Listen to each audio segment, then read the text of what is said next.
Okay, we're back. Oh, hey, it worked. What do you know? That was an easy setup. Okay, so we're switching to modded Minecraft.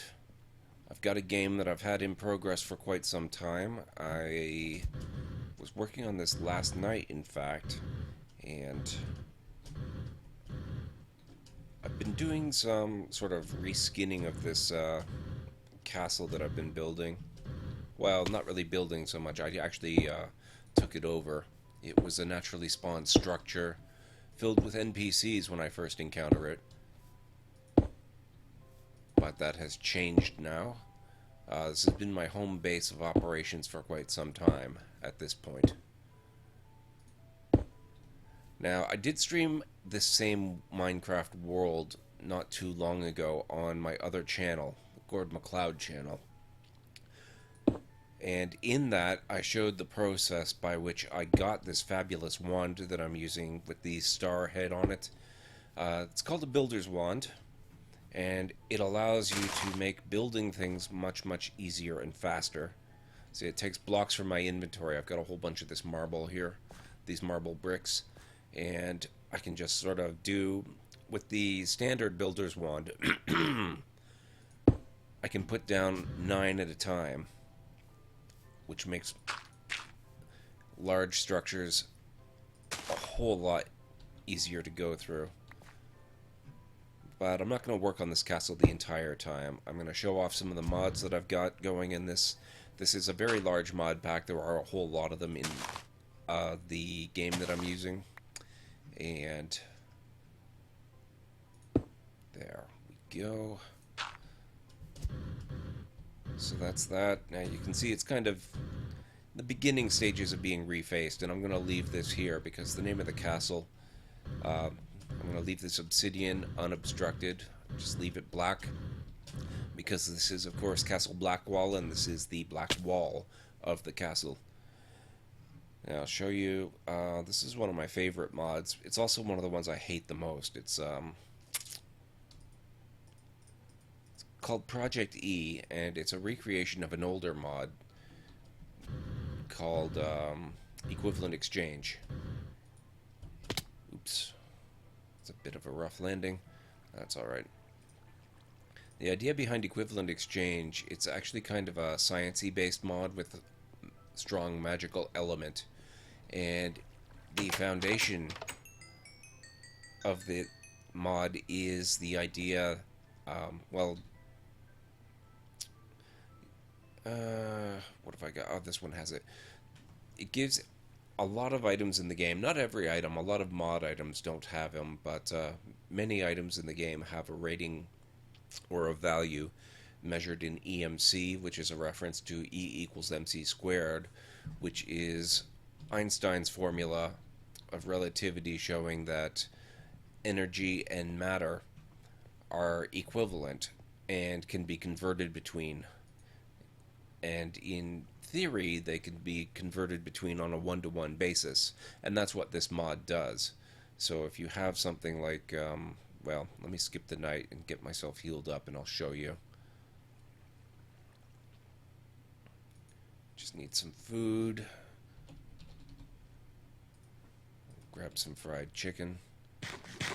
That has really good regenerative properties, oddly enough. You would not expect it for fried chicken, but there you go. Now if we go, oops, damn it, door. If we go outside, get my shovel. I dig up some dirt. Dirt has an EMC value of 1. And since there's 3 of them here in this pile, it shows you the stack value, the stack EMC2. This one doesn't because it's not a stack, it's just a single item. Put them together, it's stack EMC3, so yeah. So that's the basic unit. A lot of simple blocks like dirt and stone and I think bricks. Let's check bricks. Bricks, yep, EMC1.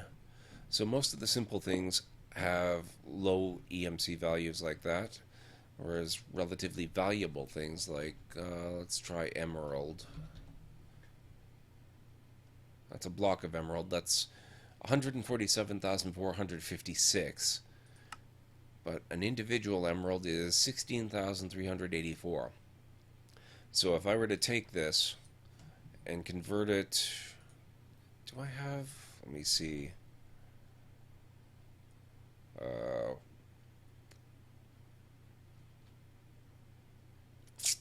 Trying to remember what stuff is called. I don't think it's converter. No. You make it with an alchemical chest, so let me see if I can get... Well, I'll just take one of these, and I'll check what you can use it for. You can make alchemical bags. Oh, energy condenser, that was it. So let me put that back. Condenser. There's two of them here. Interesting. I'll just use the base one. Let's go back down, grab our dirt.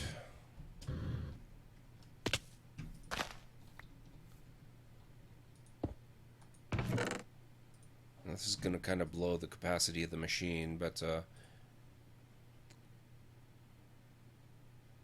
actually I want dirt there. So if I take this and put it in, set that to make dirt. I put this in. It's just going to sit here, and I would be able to get over 16,000 dirt out of that emerald, which is just ludicrous. And I'm not actually going to do it, so let's grab a diamond, because there's no way that thing is going to fit 16,000 dirt inside it. That's too much. So we set it to make diamond instead. Now it'll use up all this dirt that it created and use the rest of the EMC from the value of the emerald, and it'll make a pile of diamonds. And this is pretty much the basics of the Project E mod, which, like I said, is based on an older mod for earlier versions of Minecraft called Equivalent Exchange. It's basically a complete recreation. Okay, so it made 2 diamonds, and 2 diamonds is the same value as a single emerald. So that's about right. I don't usually use the energy condenser, that's why I couldn't even remember what it was called. Because I don't find that I need it, really. I have this special object called the transmutation tablet, which is an advanced version of a simpler machine, which I will show you.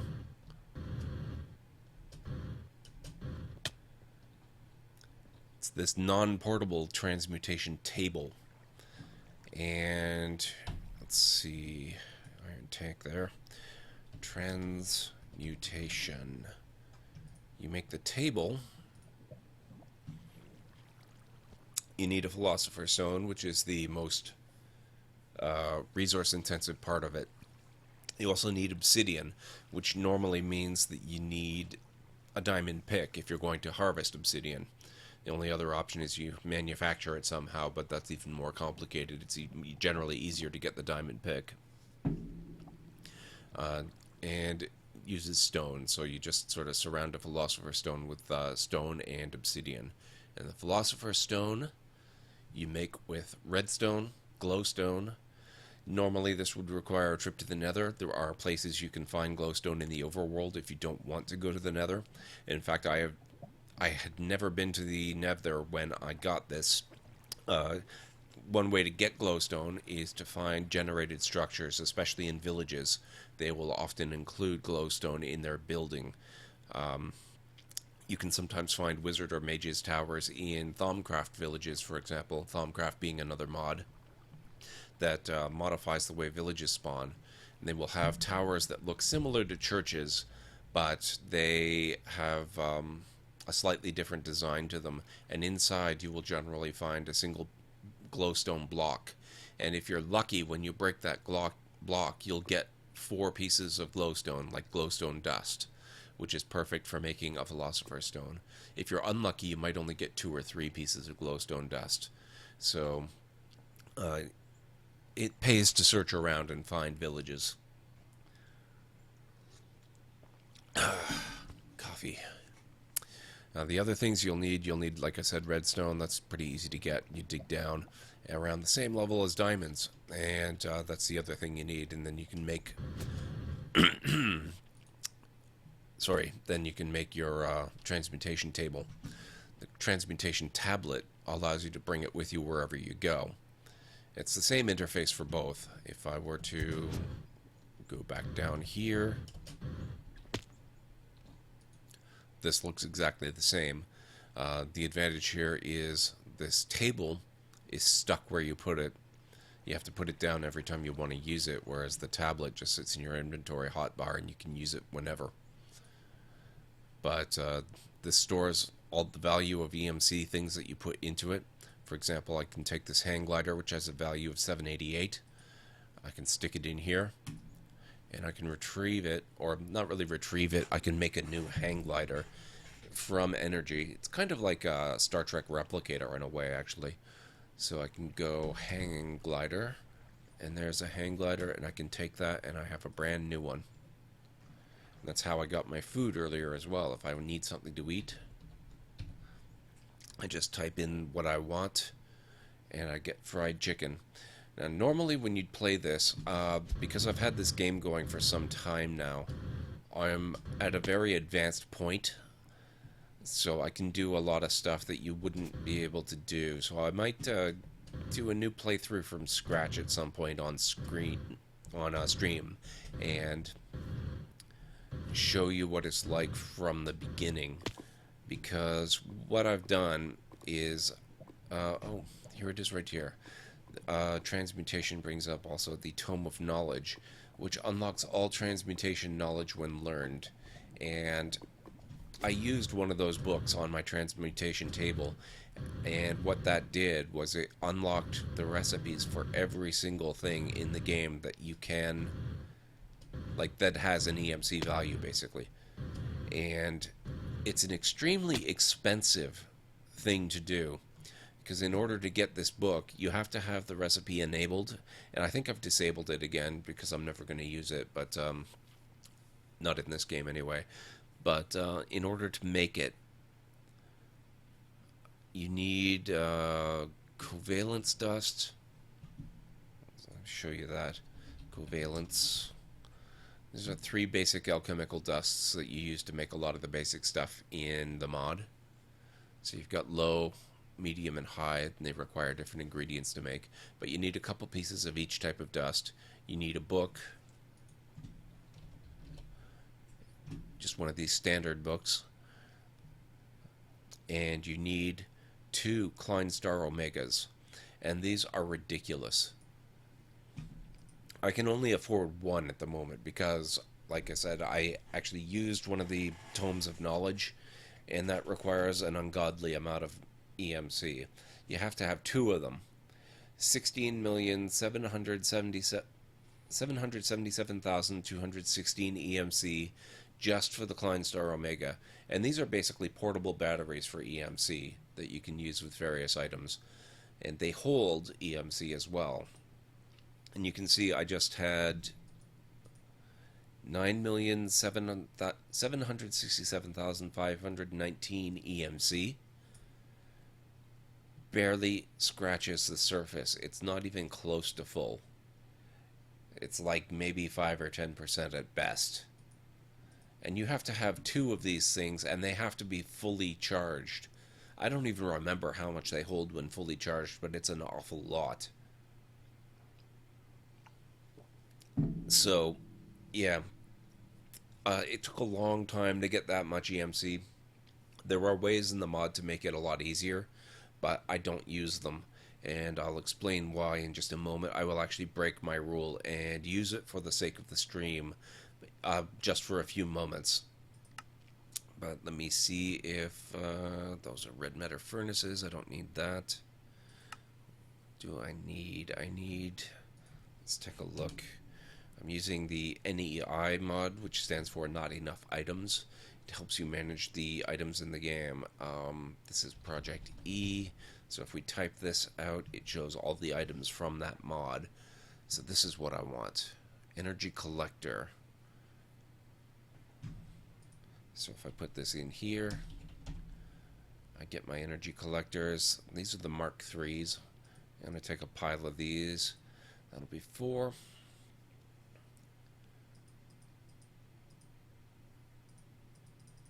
I'll just take a bunch. I can afford it. And I am going to build what is known as... Oh, nope. And I need some of these antimatter relays. And I need the Mark IIIs.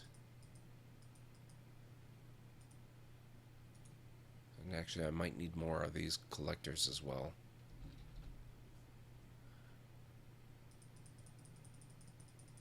Not sure that I will, but it's better to be safe. And I will need alchemical, no. Condenser, that was it. I'll use the expensive one. So now, oh, and to make a proper one, this is called a power flower that I'm going to build, which is kind of a silly name,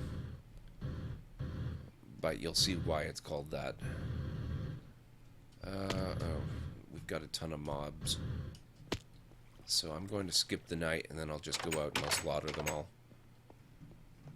With the advanced weaponry I have from another mod called Tinker's Construct, that'll take only moments.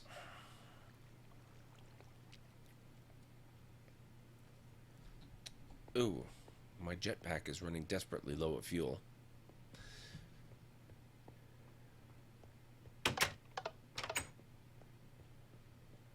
So let's go down into the basement I constructed. Here I've got my electric stuff.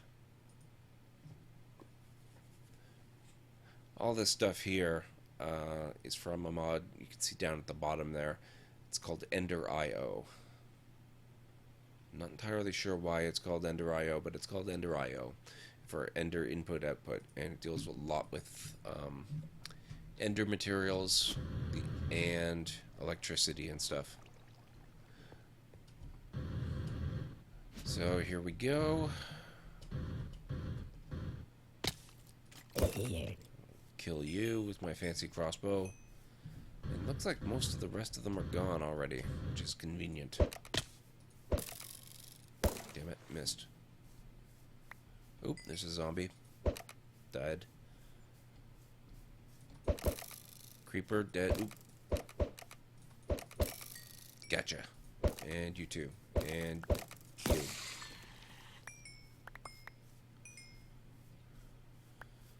And I'll collect stuff because experience is good. I can use that to upgrade my armor and weapons and whatnot. Well, not the weapons actually, but the armor I can. Tinker's Construct weapons are upgraded a different way. And I will go through that, but I'll go through it later. Right now, we're focusing on Project E. Because it is both a blessing and a curse. It's amazing, but in a way, it's kind of too amazing. So, we want, for the start of our power flower, we're going to build it there, and need these and this.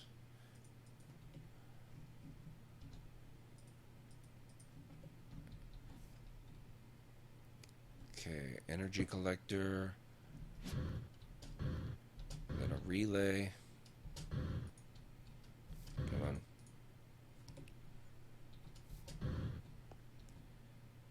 It's gonna be a pain in the butt, isn't it? Oak plank.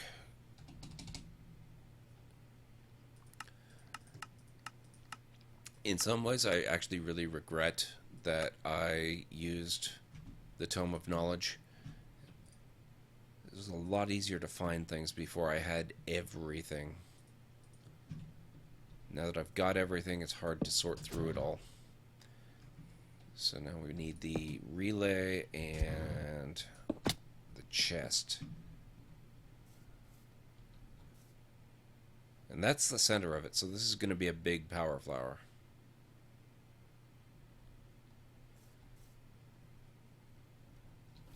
Now, it's been a while since I built one of these. I generally ban them from my game, so bear with me. we need to connect energy collectors and funnel them into the relay. And the relays direct that energy. Actually, I don't want one there, do I? I need to be able to get at the chest. Oops. So I have to leave one face open. So there, there, there, there, there, there, there. And now this glowstone goes around the outside of all the energy collectors, and that just ensures that the collectors are basically solar power collectors, and the glowstone ensures that they always have the maximum amount of light hitting them at all times. It's an efficiency thing. Oop, I did not want glowstone there. Yeah, see there, I collected, I broke the glowstone, but I only got 3 glowstone dust from it back, not 4. As I was saying before, sometimes you get lucky and you get all 4, but sometimes you won't. So we add the rest of the collectors, and then we put glowstone on the outside.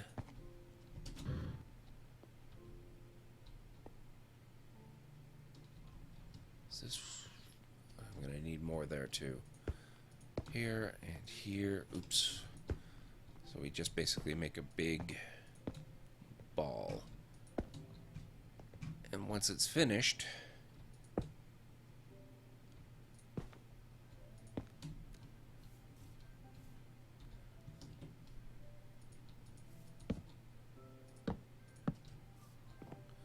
we have a power flower. And this will make unlimited amounts of whatever we want it to make. So if I put the rest of these back into my EMC stockpile, I'm going to, let's use emeralds again, because I showed you that earlier. So we take an emerald, and we set this to make emeralds. Look at how ridiculously fast it's creating emeralds. Now, it had some energy stored up because I was building the thing, but as soon as this bar fills up, it creates a new emerald. So this is literally taking light energy and converting it into matter automatically. And it does so very, very quickly when you get up to this highest tier.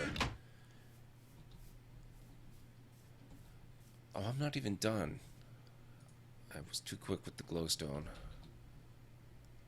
So I'll take that.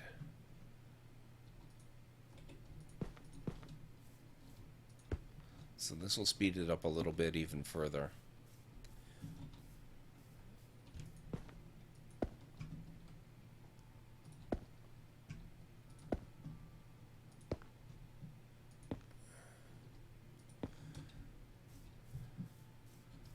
There we go.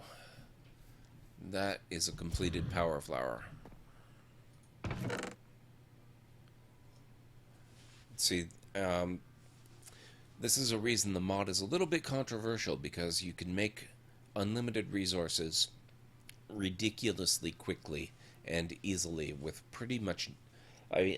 you can't say it's no effort, because it does take some effort to set all this up in the first place and to build yourself up to the point where you can do it. But I never build these things anymore because it sucks the fun right out of the game. So I've got the 1 emerald that I took out of my stores. I'm actually going to... where is my hammer?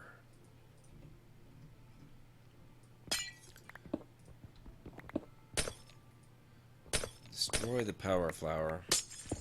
Harvest this stuff up. I'm going to take a little hit on the glowstone here, but that's okay. It was just for illustrative purposes. I can afford the loss. Now let's Get rid of this stuff, the antimatter relays. Now all of this stuff I got legit came from my EMC stores. So, I'm running low on food again too. I'm just going to dump all this back, and that emerald was legitimate, so that brings me back up there. And the same with the condenser that I've got here. The emeralds inside, I'm going to let them despawn, because technically they're not cheaty, they're within the realm of the game.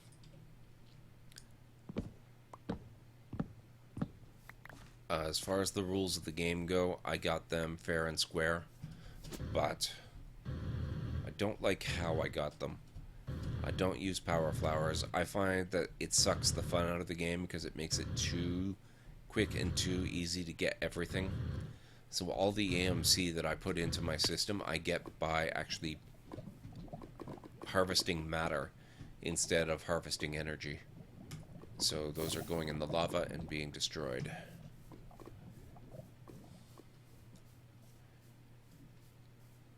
And I just find that keeps the game a lot more fun.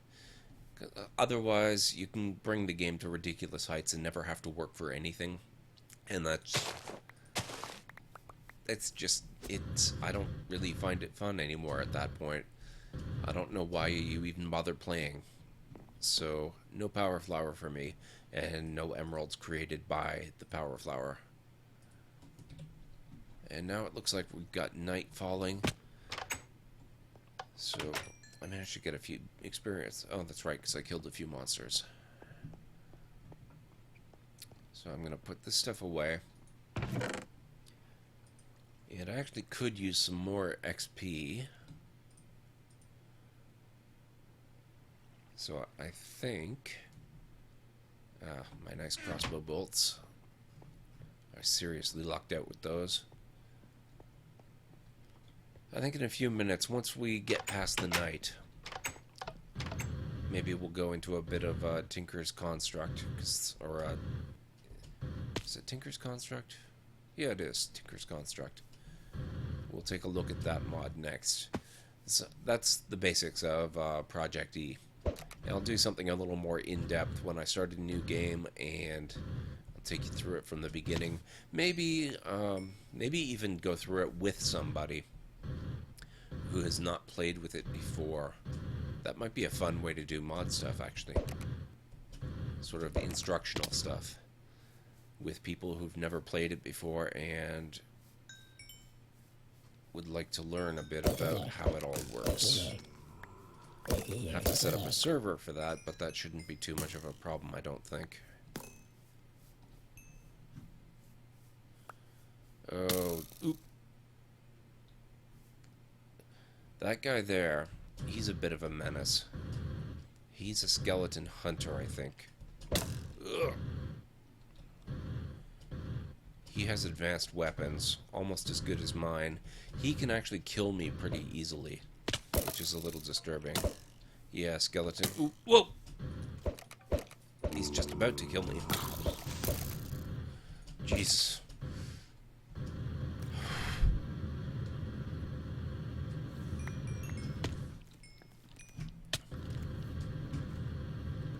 Jerk spider, take that. I'm the only one that's supposed to have super weapons in this game, damn it. I worked for them. You just spawned with them.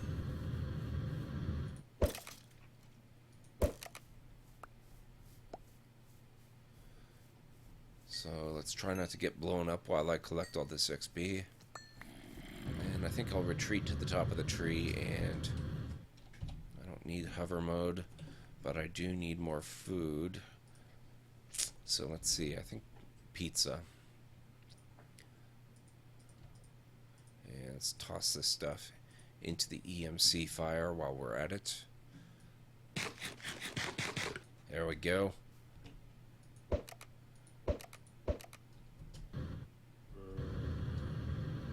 I'm not about to die. Stop putting me in hover mode. there's a zombie on my tail. A couple of them, actually, looks like.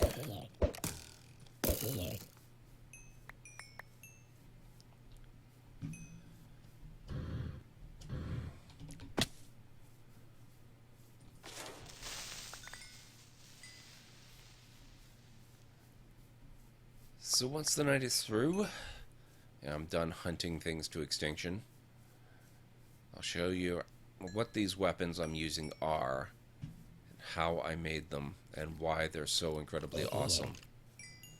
So I am pretty much one-shotting almost everything.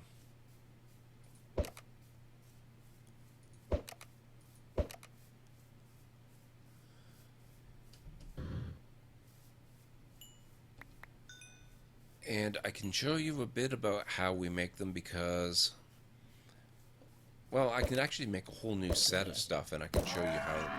Whoa! Oh. Damn it, spider. Get off my back.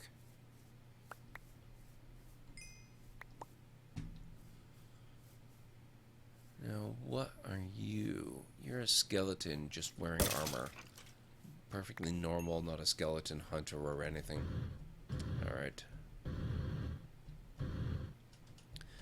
This is an oil well. Well, I didn't really cap it off. I just kind of blocked it off so that I can harvest the contents at some point. I haven't decided what type of pump I'm going to use to collect the oil. But it was kind of an oil spout, and it should lead to... Whoop. Hang on. What was that? I thought I heard something. I don't see anything, though. So maybe I didn't.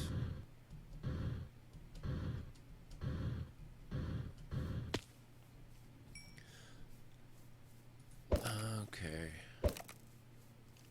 You don't need a horse.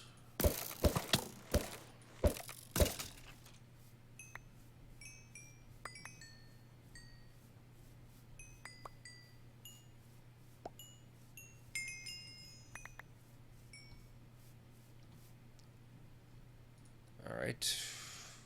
Time to eat. Ooh, this knockback and Reaper too. I'm not even sure what the Reaper one does. Whoa!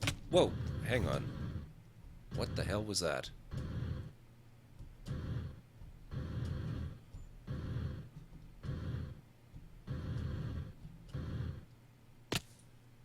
Anyway, I'm not sure what the Reaper adjustment thing modifier does on a weapon. Might have to look that up at some point. Oh, I don't need to keep the energy condenser. I'm not going to use that. I'm not going to use that one either. There we go. Now my EMC is back up to where it should be.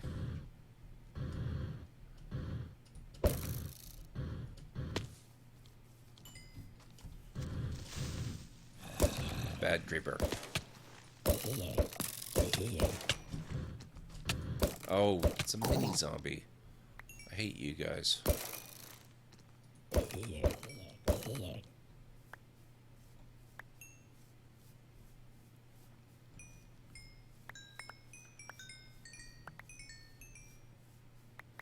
Okay.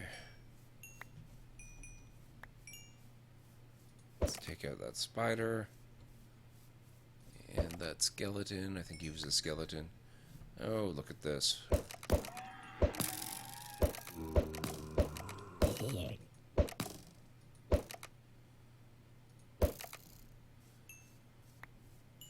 A whole convention of people. Looks like there was a couple of witches in there. That's another way you can get glowstone, actually, if you need it for something. And you're really not in the mood for the nether.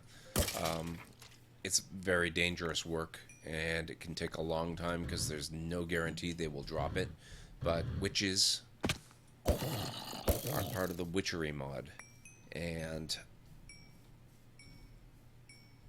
actually, come to think of it, I don't think they are. Witches themselves might be vanilla, I want to say. Well, regardless, if you're using one of these mod packs and it has witches, they will sometimes drop glowstone when you kill them. But you're probably going to have to kill a whole lot of them to get 4 glowstone. So there are much easier ways. Finding villages and collecting it from structures like the Mage's Towers, much, much, much easier to do.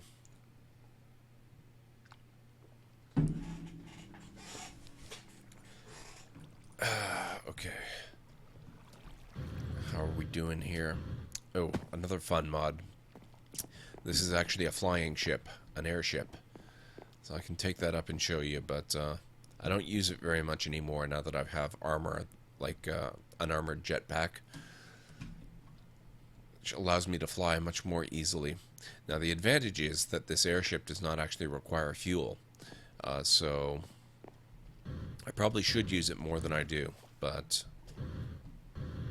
it's not as fast and it's not as maneuverable as the jetpack, so I don't tend to use it much at all. Go away, creeper.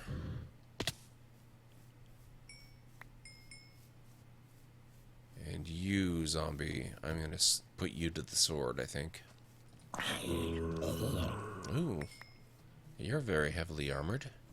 You actually took 2 hits. And there's more of you over there.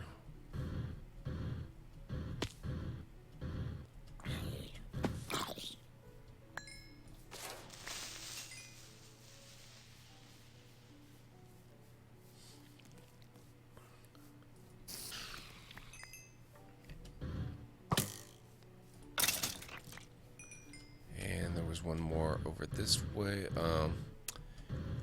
He must have despawned. That's a shame. Oh, there is something over here though, unless maybe they're underground. Oh crap. Apparently there was a witch around. These are not friendly kitties. These are wither cats. They are very deadly. So let's put them down. Don't let their nice cat noises fool you. They are beasts. They will tear you to shreds. I mean, most cats will, frankly, when you get down to it, but wither cats, you don't want to mess with them. You don't want them tearing you to shreds. They don't do it the way most cats do.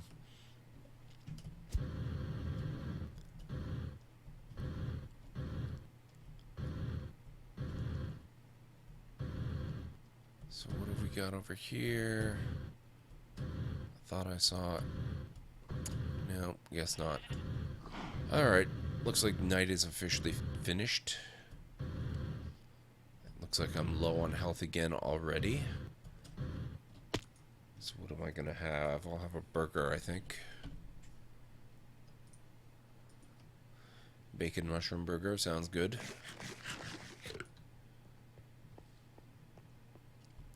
All these amazing food items that I'm using are the product of a mod called Pam's Harvest Craft.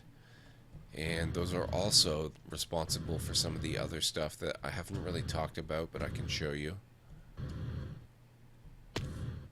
You get these things called gardens around the world, like this. See, this is called a grass garden. If I harvest it,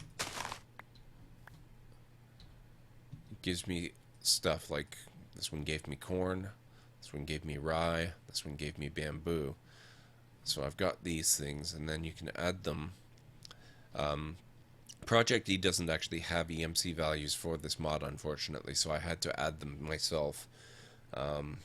But you can put them in here, and then you can use them along with things like there's a cutting board that also comes from Pam's Harvest Craft.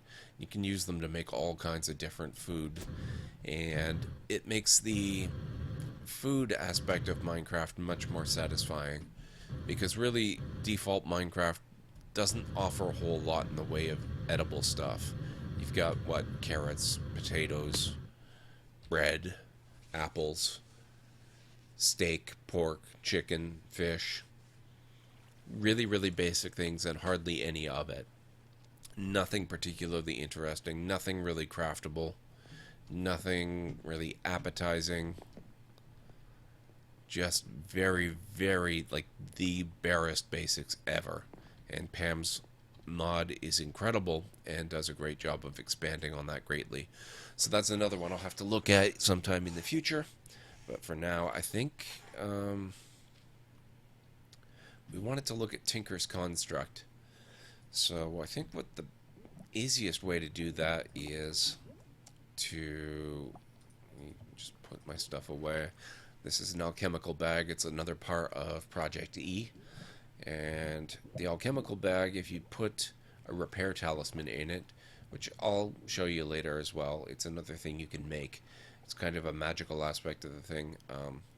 Take this osmium sword, which is, you can see the status bar at the bottom there. It's almost completely broken. If I put it in here, and you keep an eye on that little red bar at the bottom, the red part of the bar is so small it actually looks like it's part of the hilt of the sword, but looks like it's taking a little bit of time. Must be a very high durability weapon when it's fully repaired, but eventually, yeah, there you can see. It's easier to see numerically. You can see the hit points are climbing and the durability is climbing. So yeah, it was almost broken. It has 500 durability normally, and the repair talisman in the alchemical bag is repairing it. So if I leave it there, oh, and you can see the bar is finally advancing. So there we go. If I leave it there for a while, when I come back, it'll look like this one. They'll be identical. It'll just be fully repaired with 500 hit points, 500 durability. So that's a really nifty thing. But for now, I'm going to go over to this chest where I keep a bunch of ooh. Oh, that's where all my mana steel went. I thought I was missing a whole crap load of that. Oop. It's where I store all of my experience points through another mod that allows you to keep it keep it in liquid form. The reason I do that is it's very frustrating when you die. You lose half your experience or more, and you can't retrieve it. So I just keep it. I'll show you actually, just very quickly. I keep it in the basement. I have a big tank set up. This is actually an array of tanks, but treats it as one, sort of. So it just falls through the drain and into the tank and fills up. And then I've got an anvil set up right here that I can use to enchant stuff and upgrade my armor, which upgrades with the use of experience points, which is really, really handy. So I still lose some experience every once in a while, but not nearly as much because I don't carry like 70 levels around, then die, collect my stuff, and find I'm down to level 35, which is always incredibly frustrating. So I'm going to put that away because I don't need that, and I'm going to put all my good Tinker's stuff away as well. Oops, that's not Tinker's. I don't especially need it right now, but I don't need that either. Let's sort this. And Creeper Heart, that's a witchery thing. Put that away. Alright. So this smeltery. Actually, let's do it the traditional way. I have mine set up a little more advanced, but for the basics, I think it'll be better if I show you the regular way. So I need a wrench. Get a wrench. I'm gonna get rid of these.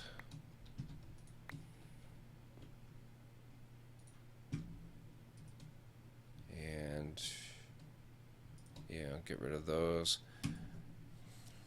Seared brick. I want 10 of these.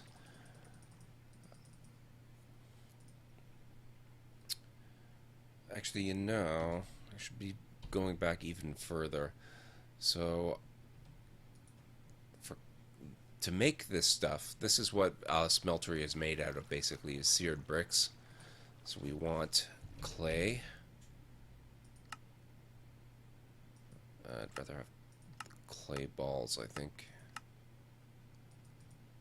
I'll just take a stack. I need sand, not sandwiches. Although a sandwich actually would go down pretty well right now. Oh, and where's sand? There's sand. No, that's sandstone.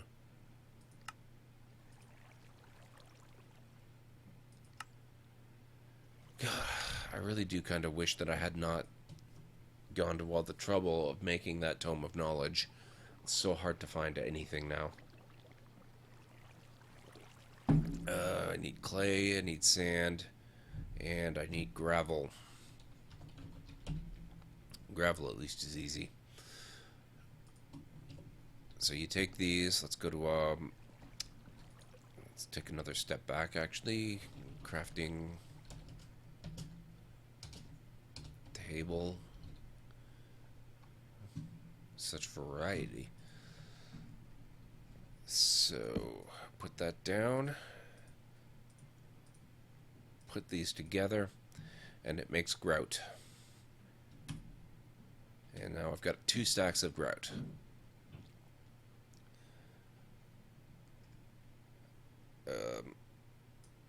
Okay, I put all my tools away, so I'll have to do this all by hand. That's okay. Now to make these fancy things, which are part of the Tinker's Construct mod, the first one you get is just the crafting station, which is an upgraded crafting table that keeps its inventory. So you just put the crafting table in a crafting space, and it becomes a crafting station. So you can put that down. But I don't need to because I've already got several, so I'll just put that away. And what this does is you can put down your crafting recipes, go away, and it also interacts with certain other things, like this one is right beside a tool forge. So this one is actually a tinker table. You can do various upgrades and things with it. Repairs and modifications to Tinker's Construct, weapons and armor and tools. And there's another one where if you use a vanilla chest, let me grab a vanilla chest, I'll show you.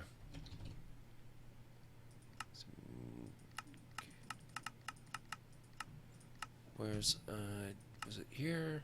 That's a trap chest, I don't want that. It's a dirt chest, I don't want that. There we go, regular chest.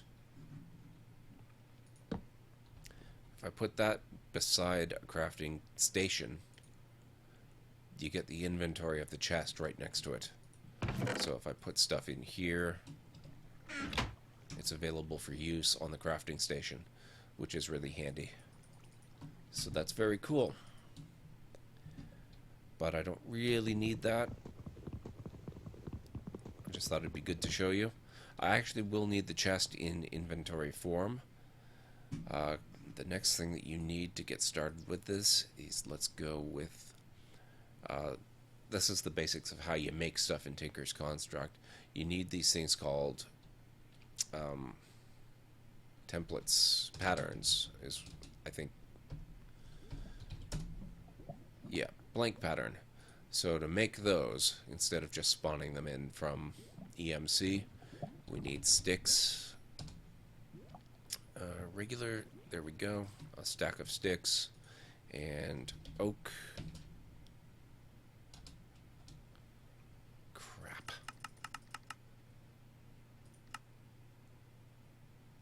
That'll do. I'll just turn these into planks.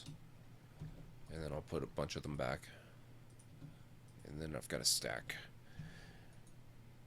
So if I take these and put them like that, and take these and put them like that, then I get blank patterns. And apparently I've lost all my achievements again.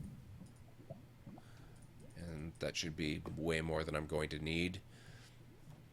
And I need...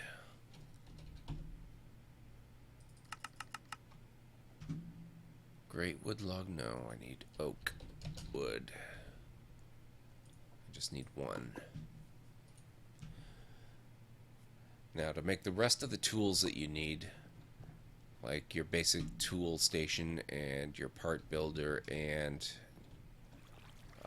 pattern chest, and there's one more called a stencil table. You use patterns and you do, I think this one, a blank pattern over an oak wood plank makes you a stencil table. Then you need a blank pattern over an oak log, like an oak wood block. Gives you a part builder and a blank pattern over a chest, a vanilla chest. It has to be a vanilla chest. Gives you a pattern chest. And now I need a crafting table again, like just a regular one, not this one, not the crafting station. Instead of turning it into a crafting station, you put a blank pattern over that too, and you get a tool station. And the tool station is this, the tool forge, only a more basic version. And I'll show you that. I'll just set up another sort of work area right here in the center. So let's take these and we'll arrange them roughly. Tool station can go here. Stencil table can go here. Actually, no, that's wrong. Because I want the part builder to be next to the pattern chest. So I'll put the stencil table there, the pattern table there, and the part builder here. Now, a stencil table is handy because this is all the pieces that you use to make stuff. And I should kill the rest of the UI from not enough items so that you can see what I'm doing here. See, and you go through and you can, let me actually get rid of some of this stuff. Don't need these. I do need the grout.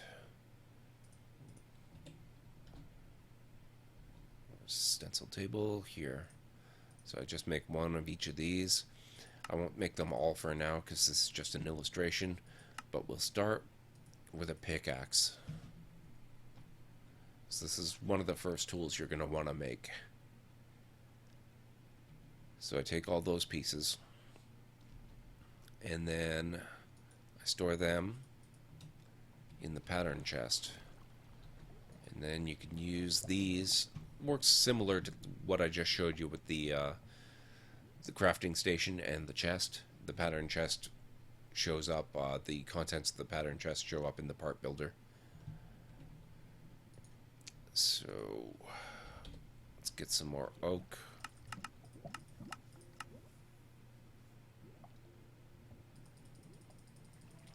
$16 will be more than enough.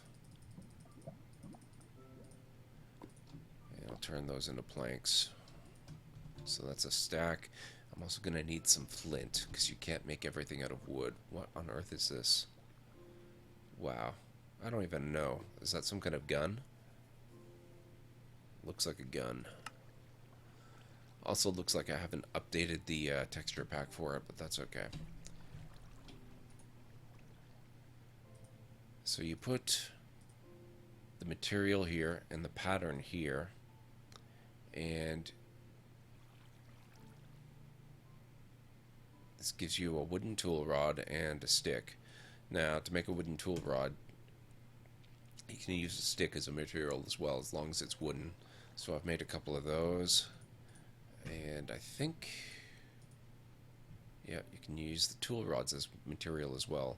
So I've got a wooden binding. This is going to be a very crappy pickaxe, but it will serve the purpose, and it's similar to what the first things you'll make are anyway. So that's okay. This is a very good basic starter setup for Tinker's Construct. So this gives us the materials we need, the parts we need to create our very first tools. So the tool station, we've got a list of things we can make here. Because it's just a tool station and not a tool forge, we can't make any of the more advanced, complex objects. Like we can't make the big hammer or the lumber axe or any of the really big tools, heavy duty stuff that you really want later. But we can put all the parts in, and then we've got a flint pickaxe, and we can name it if we want. So we could call this starter axe. I don't normally do this, but you can do it if you want to. Sometimes it's nice to have a cool custom name for something, like make a big hammer and call it Mjolnir or something. But as soon as we take it, then we've made our achievement.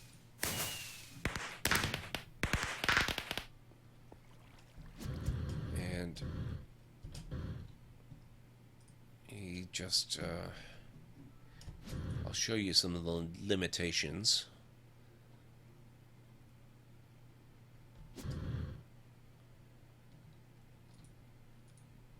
Hi, skeleton.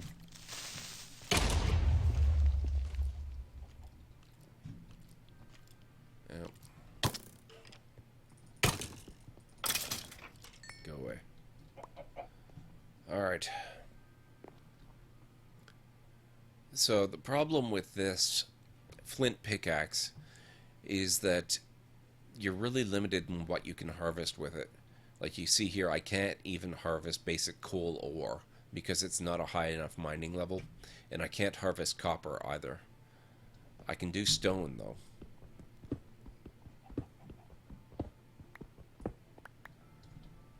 So it's been a while since I did all this stuff. What can I harvest with this that's of any value? Because there is a way to upgrade and stuff to the point where you can use flint. Like I'm actually using sort of an advanced version. No, can't do aluminum. Can't do tin. Wow, I can hardly do anything.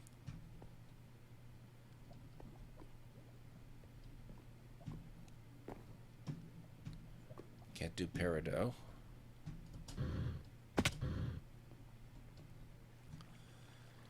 Can't do silver. I'm getting a little too deep down here. Oh, I can do... These are Thaumcraft ores. Apparently I can mine those. Can't do this. Those are pretty tough. They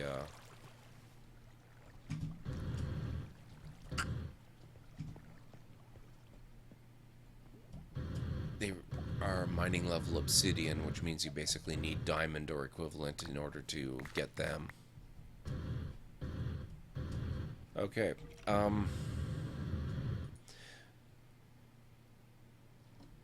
I would actually have to do a little bit of research and figure out what level you need to get to. Apparently you need a better material, or with the mod that I'm using, there's an Iguana's Tweaks mod for Tinker's Construct, sort of a mod to a mod that actually enables you. You can see here on the screen starter axe mining level stone, but I've got mining XP and skill XP, and those are both rising.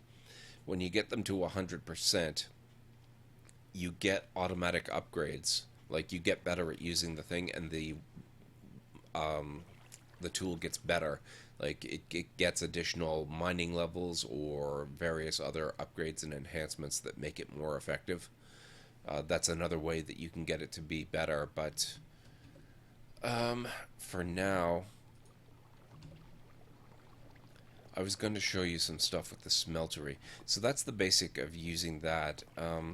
You're going to be extremely limited in what you can do with these tools until you get to better materials. And I wish I could remember off the top of my head. I'll have to, like, maybe prepare an actual lesson plan or something, as scary as that sounds. But once you do get to the point where you can start harvesting metals, you cannot... Let me just show you. Iron ingot. You can't make... Oh, it's the part builder I want. See, you can make... oh, not an andesite. So you can... Oh, right.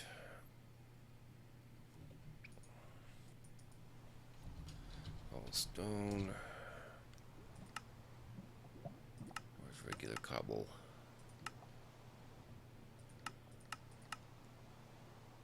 Cobblestone, there we go.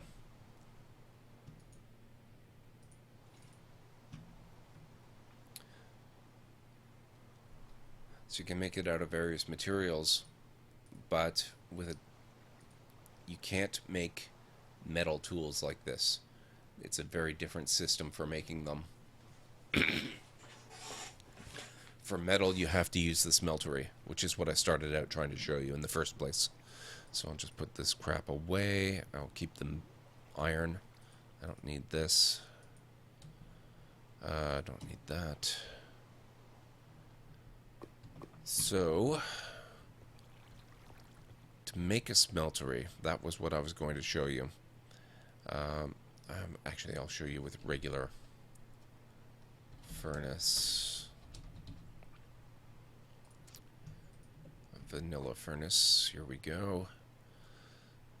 So I'll put that up there just temporarily. Oh, excuse me. Coal. One will do for now.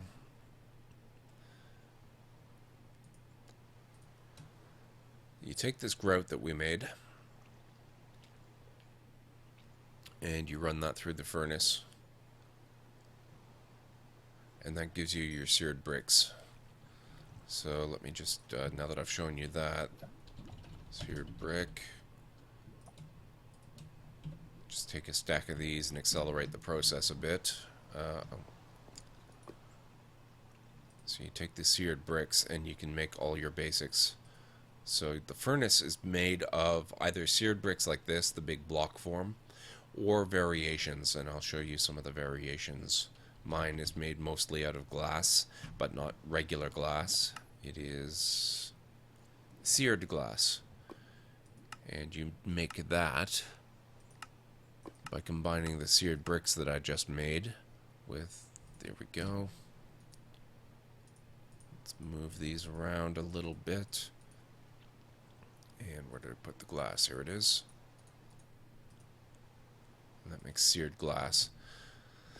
So there's a bunch of different variations. You can use seared windows, you can use seared glass, you can use seared bricks themselves, or various decorative types of seared bricks, but whatever it is, it has to be made of that same basic, these seared bricks, and you make it in this structure. You've got that's a 3x3 for a total of 9 bricks on the bottom. And then, let me actually, oh, I can harvest these with the pickaxe, that's good. So I'm going to make it a little bit smaller. And I'm going to get my better pickaxe for that, because it's going to be really slow if I use the flint one.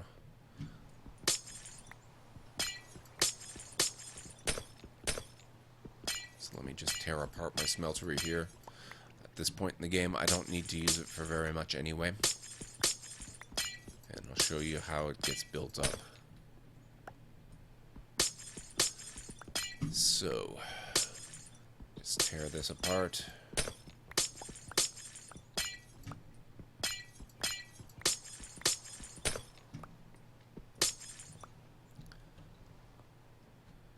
So this is it right now. What I've left myself with is a completely, oops, don't stand in the furnace, that's not healthy. This is a completely valid working, if somewhat low on fuel, smeltery. So I'll put those back and all that, and I don't need that. So let's see, I need lava. You need some sort of fuel. There are more advanced fuels that I've never actually played with myself. For the most part, I just use lava. There's some stuff that's hotter that can do better, more advanced things, but this works pretty good. So now we've got a bit of fuel, and now we can put iron in there. Oh, what do, oh, okay, seared glass, I don't want that inside. That's not going to do anything anyway. So we've got the iron in there, just iron ingots, and they will melt down and go into here. But right now, we can't do anything because I took out this, actually, give me the bricks back. Bricks. 1, 2, 3, 4, 6 will do. You can make other components, not just those. By arranging them differently, you can make a seared faucet, and I need 2 of these to replace those more advanced pipes that I had been set up with before. So there, our iron has melted. So I put one there and one there, and this is a casting basin. You can use that to make blocks of metal. And this is a casting table. You can use this to make parts for metal tools using these metal casting patterns. which are very similar to the wooden ones I was using before to make the flint pickaxe, only these are a little different. Put that on the casting table, and now you can pour the metal from the smelter in here. And I used too much iron, so I can show you other ones as well. So I've got the pickaxe back here. If I have too much, I can put an ingot cast, and I can pour it into the cast here, and I get it back in the form of an iron ingot, which is handy. And then I can just put that back. So now I've got my metal piece. And I go back to my tool station, and I actually need a piece of flint. I have to repair my tool. That will do it. Put this on the tinker table. Put the flint there, and that repairs my starting axe. And now I can put a new part on there, and instead of being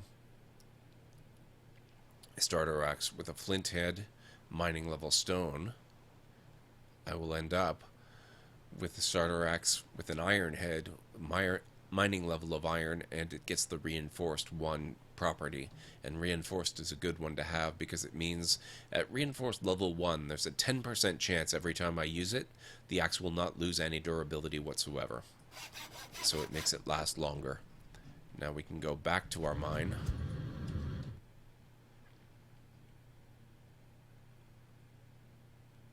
Which is really more of a cave that I've mined out, but that's okay.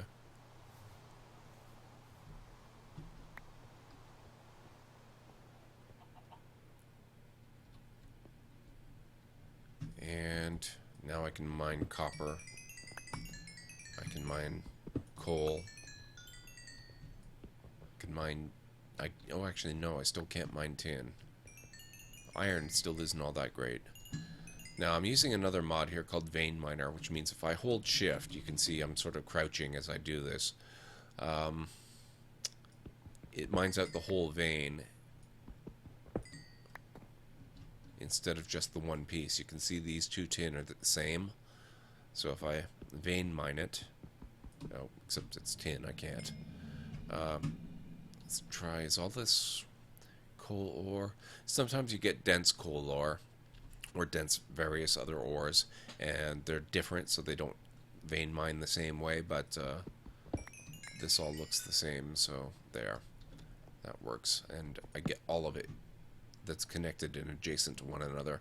And I'll do that here too. See, I think this is all regular coal. I don't see any others. So that'll all come out. And I get that. I get a bunch of experience for that, as well as getting the ore itself.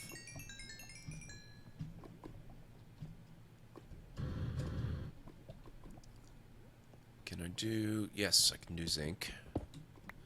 So, yep, got a few pieces there. I left a little behind, so I'll go in and collect that. And I'll put a torch down so I don't get crap spawning on me.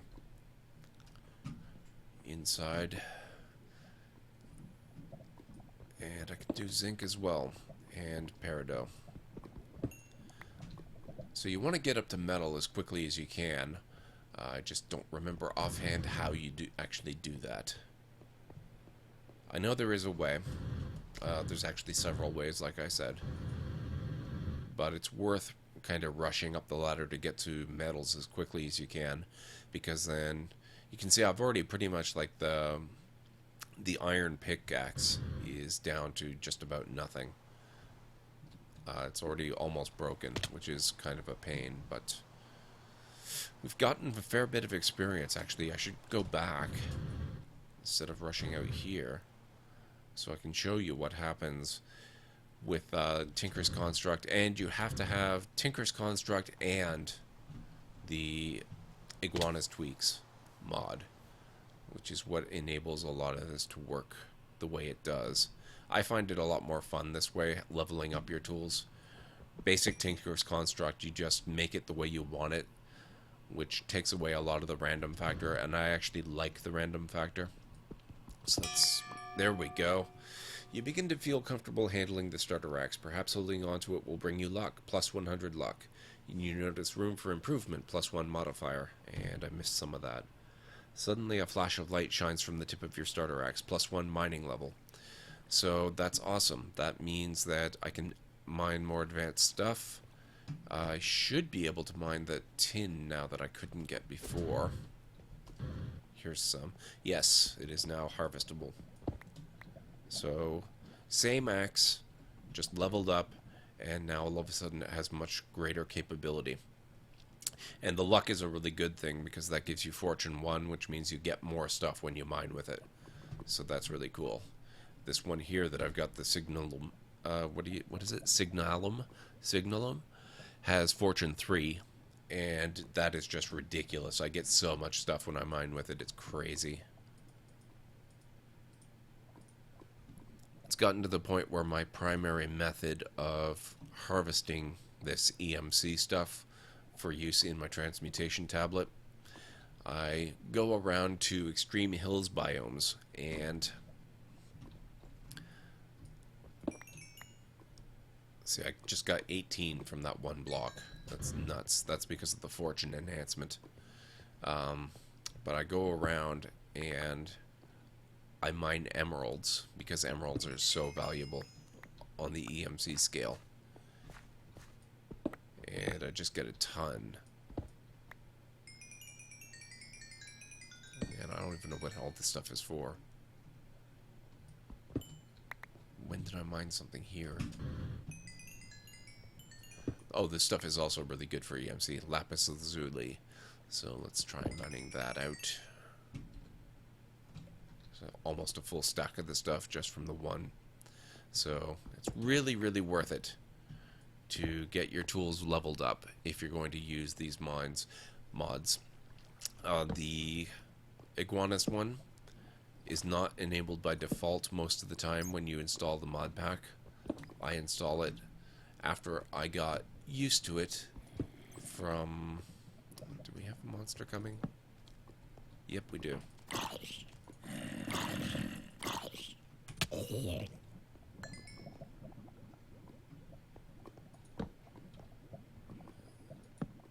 Probably shouldn't put it on the gravel. This is all stuff I haven't been through before. Look at all this gold and lapis and stuff. It's everywhere. It's a really good cave system. I should come down here more often. Found an emerald as well. I don't even... Oh, that must have been from one of the scrap heaps I broke up. I need more torches. Kinda wish I hadn't left my crossbow behind, but with the Signalum pickaxe I should be fine. So, got some dense ore there. Oh, dense gold ore is good. Get the lead and the silver. Lapis. Lots of XP for lapis. Even more EMC for lapis.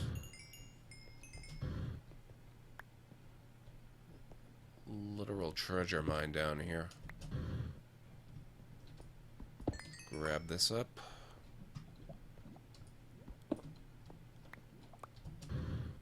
More gold. Look at all this coal.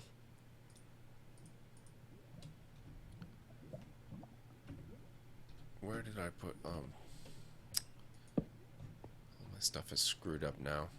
So I left all my usual tools behind.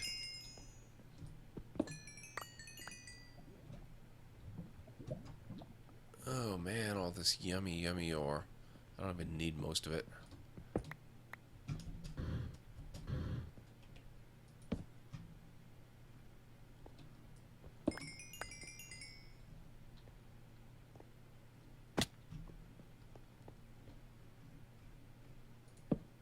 It's not going to stop me from taking it.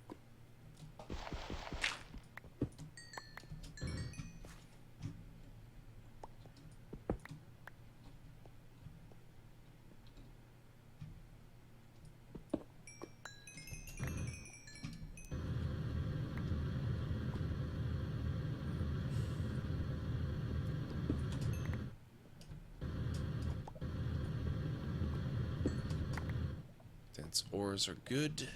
There's another one. A whole shower of the stuff.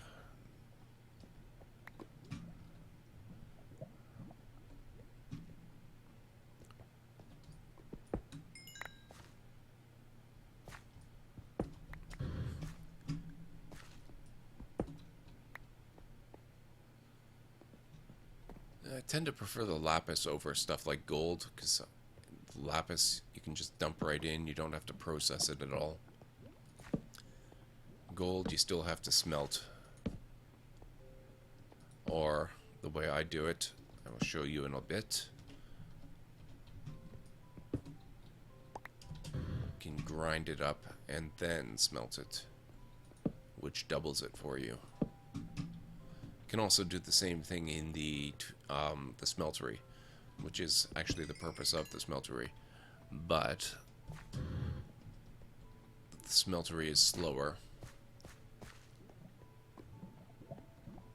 so I don't use it for that as often. I wanted to go back here. Man, look at all this stuff I've got already. This is ridiculous. Absolutely ridiculous. And I wanted the dirt, because I can plug up that lava and clear my path to get at all of that. No, wait.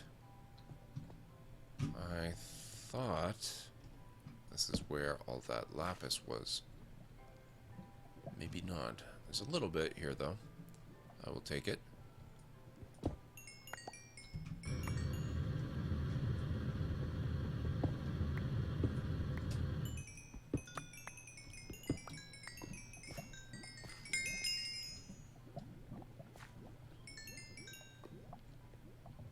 And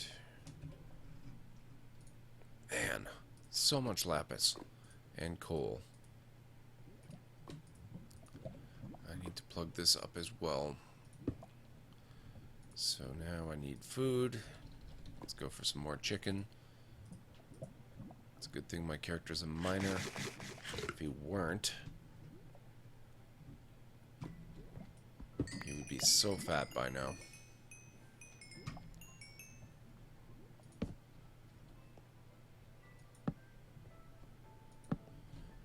Yeah, it was kind of a wasted trip. There's not really much down here.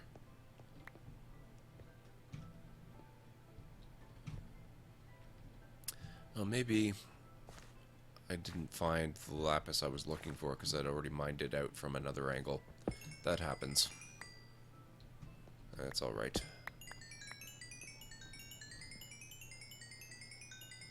What is... Ooh, ruby! I actually don't think I have any of that. Let me get that. Oh, well, I do now because, I have everything that you can get, but this is the first time I think that I'd ever mined it. We've got, what's this? Salt. I don't know if the vein mining works on salt. No, it doesn't. Not all mods do. Important to know that. Mods often work together really well, but every once in a while they don't. So if things don't work the way you expect, mods are likely to blame.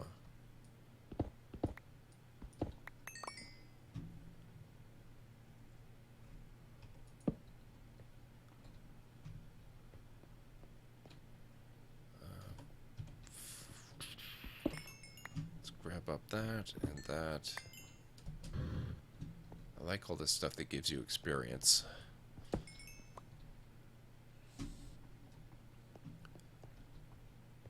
Most of the time now, I'm not actually mining for specific resources so much as I am mining for... Oops. Mining for experience and for EMC.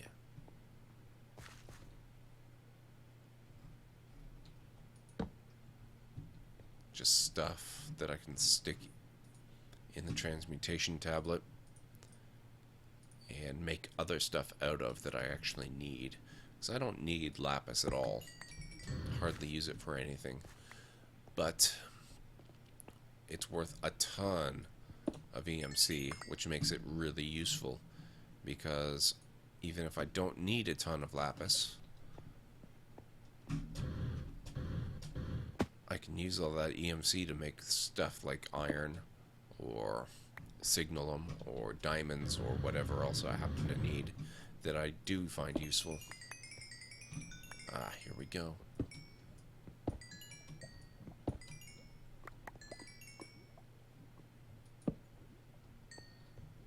A nice cache of stuff here. Ooh, and more. Have to go down further for it. That's fine. Okay.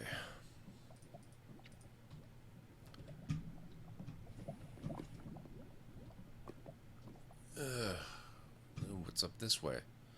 This looks unexplored.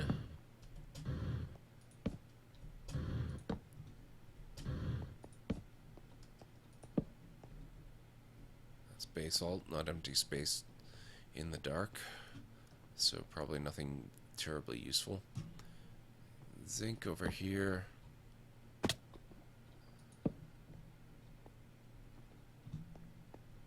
I'm actually a little bit lost now. I guess that's okay. I can always dig up if I need to. Oh, gold. I'll take that.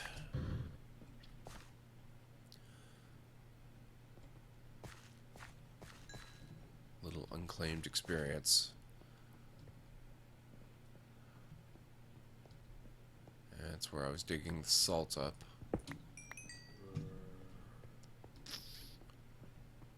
Alright, I want to get back out now onto some more interesting stuff, but how do I get there? This looks a little... Oh, here we go.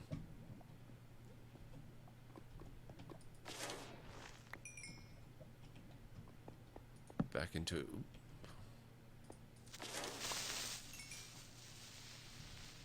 Another nice thing about the advanced tools is they tend to do a lot of damage as well. So if you don't happen to have a weapon handy, you're not up the creek.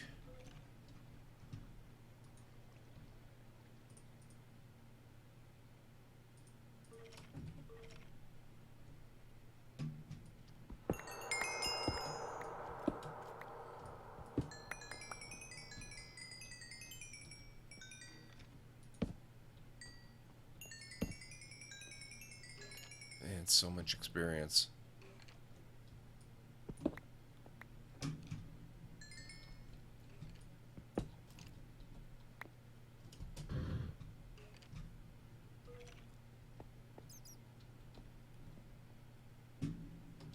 I think my volume might be a little too low. It's graphics, video. There's music. There. I don't know about you guys, but I'm having trouble hearing some stuff. Oh, need to replace that. That's coming down when this goes.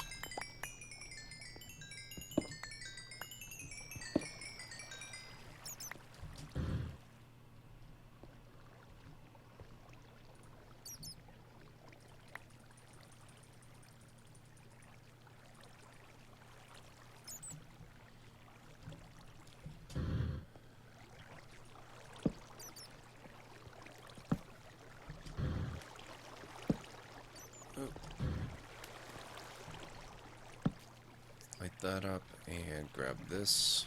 I'll find my way out eventually.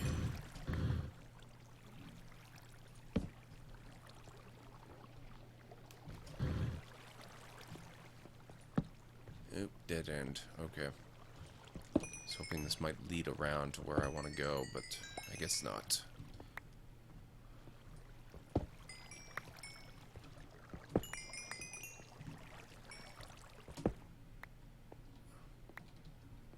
At least I'm not going home empty-handed. I can't actually end up lost forever. Worst case, I can teleport myself back. That is a little bit cheaty though, so I'm not going to do it unless I have to. But since we are on stream, it is an option. Let's try keep going this way.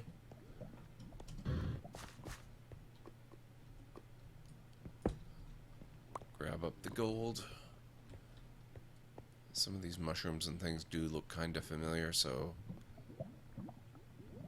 maybe not. Nope.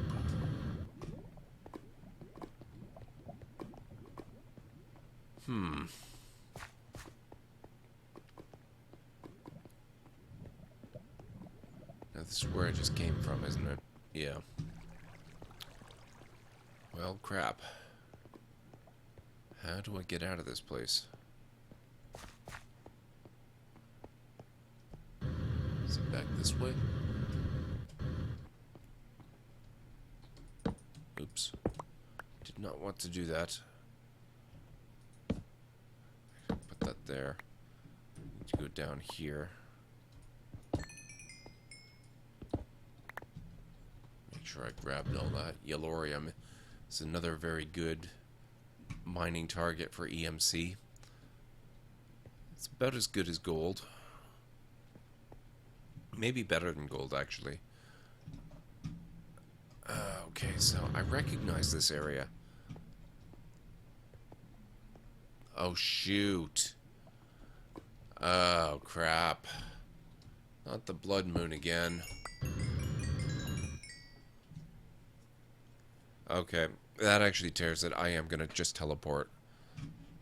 Blood moon is actually seriously dangerous. And now I can dump all these levels that I got. I'll show you the blood moon. It's fun in a kind of horrifying sort of way.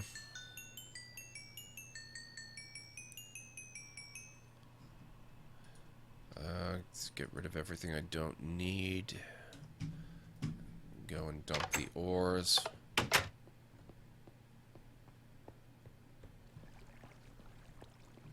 They can go in here. Lots and lots of gold. That's really good. And that stuff and that.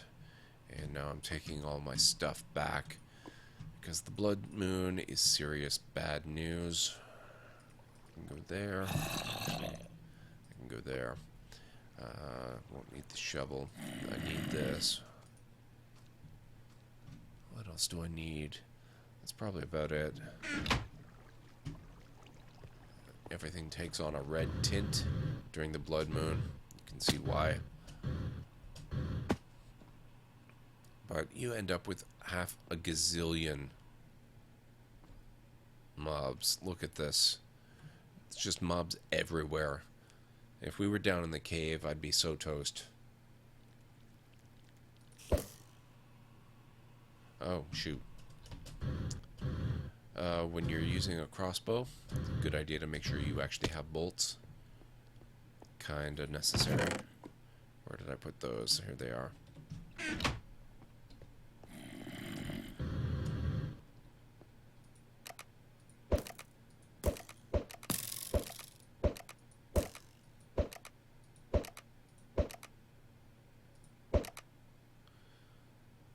So now I can just spend the night up in the relative safety of the tower. And is it safe to go down? Probably not. Oop. Nope. Ugh.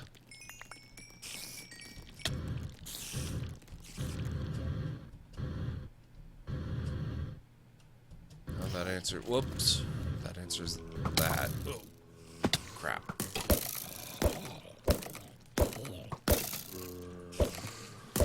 On the plus side, you do this, it's kind of like shooting fish in a barrel.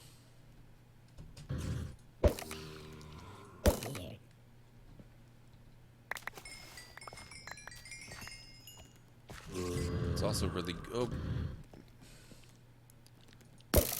really good for XP harvesting, if you don't mind some extra added danger.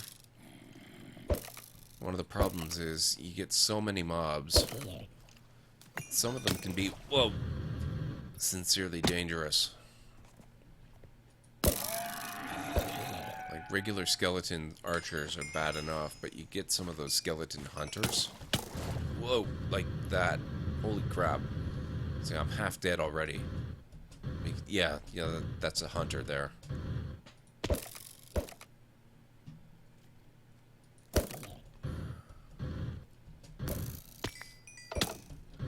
Whoa. I don't know if that was a hunter.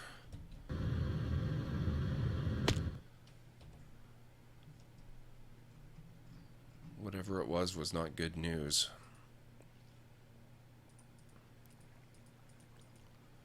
Stick some of this stuff away.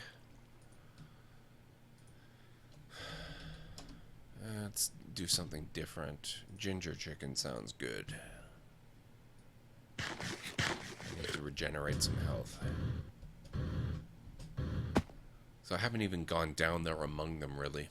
Except for just briefly, and I'm already just about dead. Blood Moon. There's a way to go into the configuration for the mods and edit them so that the blood moons don't happen. Oh, whoops. I didn't even see you. Stupid horse.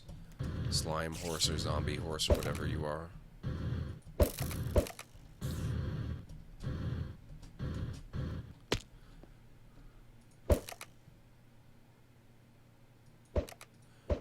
There's a way to edit the configuration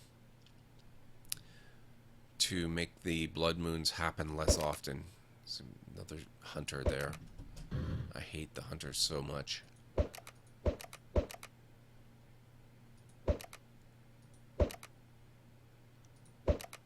I actually miss? How did I miss? Oh. There's a million spiders right there. That's oop, not, oop, no. I think there's a hunter too. That's bad. That's real bad. Don't blow up my... Ugh. Jerks, what are you doing?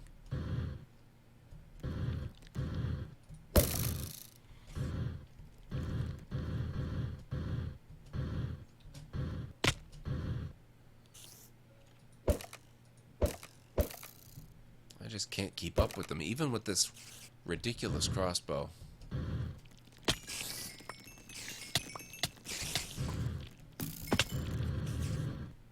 You can't keep up. There's so much stuff.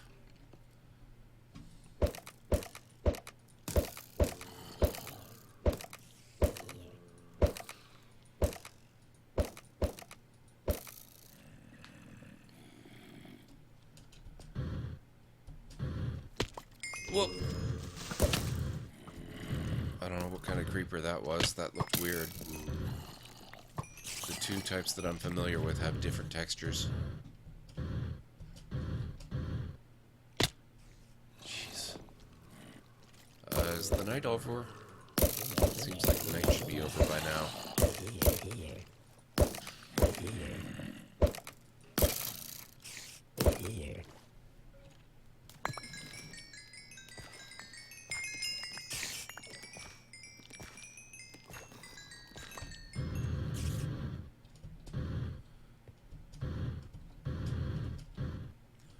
Not bad for XP, though.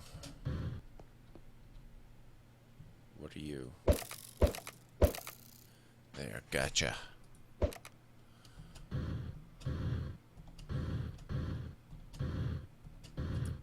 Now, my idea for this area is I've gone through and flattened out a lot of the terrain. I am going to be building out here. Some kind of ancient warfare, which is another mod. Like a village for it. With a lot of warehouses and quarries and automated farms, windmills for power, and lots of cool stuff like that. Should be, oops, really interesting. But, when I do, I'm gonna ooh, a slime. It's a blue slime. I like them mainly because they're big targets at first. There we go. Whoa. Might have been a hunter. Not entirely certain.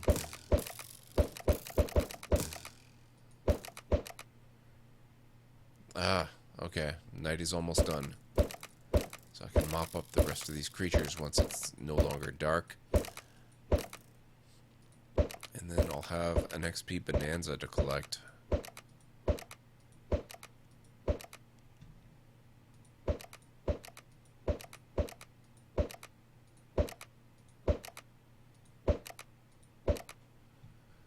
Oh, so much stuff. Oops, I looked at an Enderman.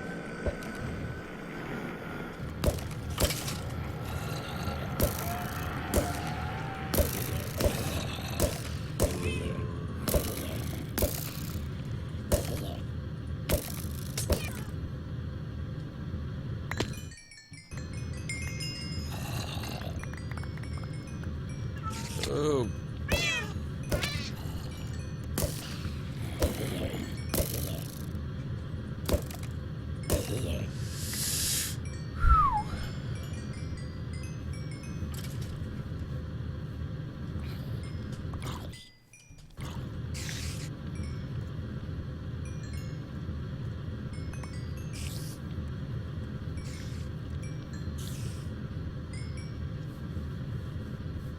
That Enderman sound is taking an awful long time to fade away.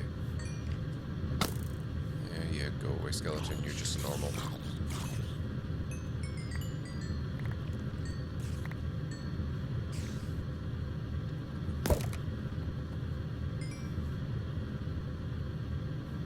Hey, creeper. Oops. Hey.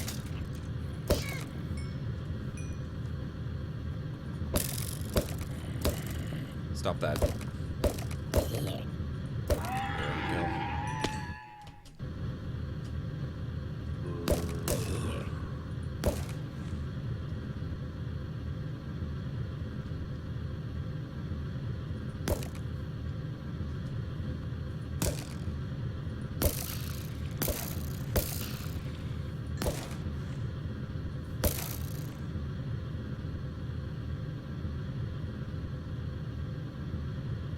I think that's about most of it.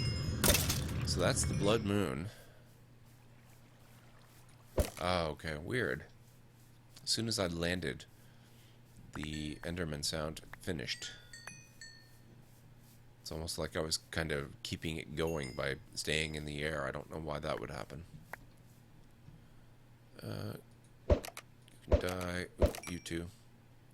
Anything else around? Kinda looks like there is. Ah, yes, you. Those blue creepers are fairly harmless. They will blow up like a standard creeper, only instead of causing actual explosions, they're called concussion creepers, and they just sort of randomly teleport you somewhere else. Which doesn't sound too bad, but during a blood moon that can actually be fairly deadly because you don't know what you're going to end up teleporting next to.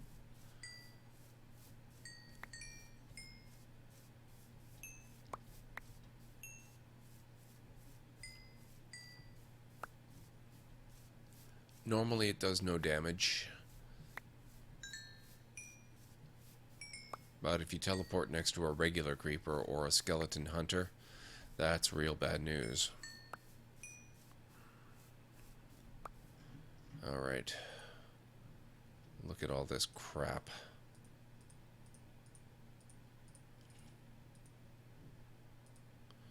Unbreaking bow. That can go. I don't really need unbreaking. Steel. I can't really do much with that stuff. But yeah, oop, the osmium sword is fixed. This stuff can all join it. Fortunately, the repair does not work on Tinker's Construct stuff.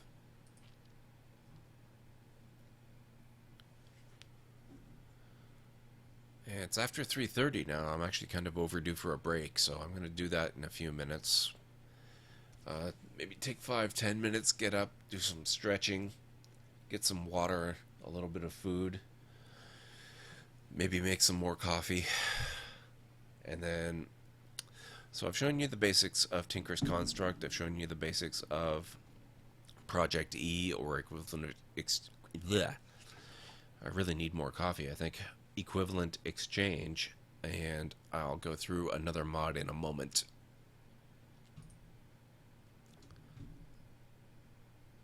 I'll put that there anyway, just because.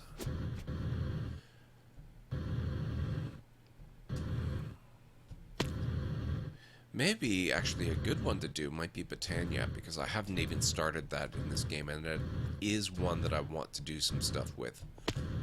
So that would be a good one to play around with. I'll just harvest that.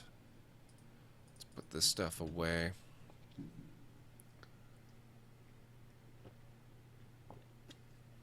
These things here are more of the gardens from the Pam's Harvest Craft mod.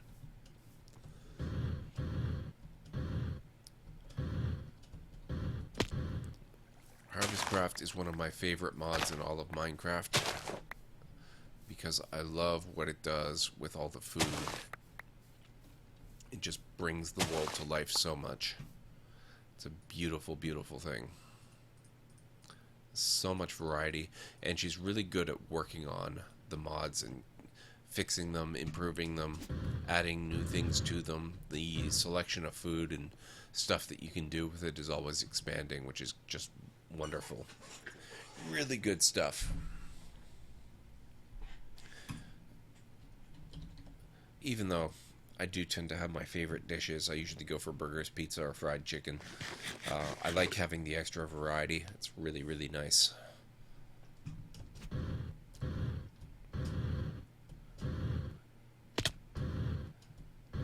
So I think what we'll do, might do a little bit of ground. Might do a little bit of ground filling here, so I can actually get started on that. I'm going to need grass blocks. Is that grass blocks? Yeah, that's regular grass. Get a bunch of stacks of that. I've got my builder's wand. I will need that. And what I can do is I can use the builder's wand to fill in big areas like this. Okay. I'm going to have to transplant that. It's a water garden. That's fine. Go there.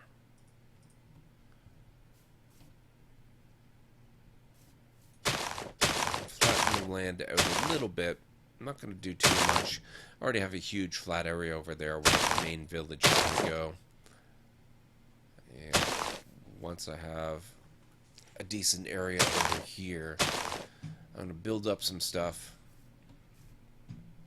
And we'll start with some Britannia basics. And it does pretty much have to be Britannia basics, because I have not gone seriously in depth with Britannia yet myself. So I know how to get started and do some stuff with it, but it's going to be sort of a mutual learning experience where I'm going to be teaching myself, and I'll explain what I'm doing and what I'm discovering as I go. So I've done literally nothing with Britannia yet in this game, aside from actually harvesting a lot of the flowers and stuff that you need for it. But I haven't actually made anything, so I can start from ground zero and go from there, and that'll be good.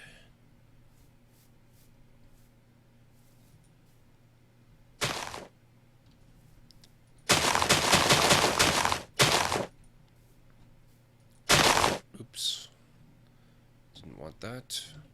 Oh, I need the rest of my tools for this, actually. The shovels in particular. Those are here. So the axes and the shovels and the mattock. So for now, this is what I want. Some of these I need to actually augment more. I think this one in particular. Yeah, that's only got auto repair and haste on it. Mind you, I'm not sure what else I would need on an excavator. Don't really need looting or anything. But Let's take a look at what I can do with it, because I think I've got a lot of available modifiers for it. So there are some things I can do.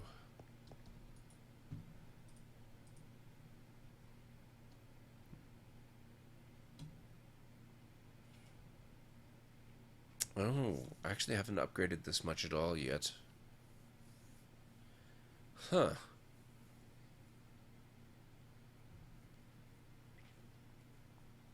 Okay, so I need to use that a lot more before I can do much with it. That's fine. This one's mastered. Where did that go? But it does have modifiers remaining 2, so I can do something with that one. So, a nice one that I like is to add an emerald. And what that does is, see this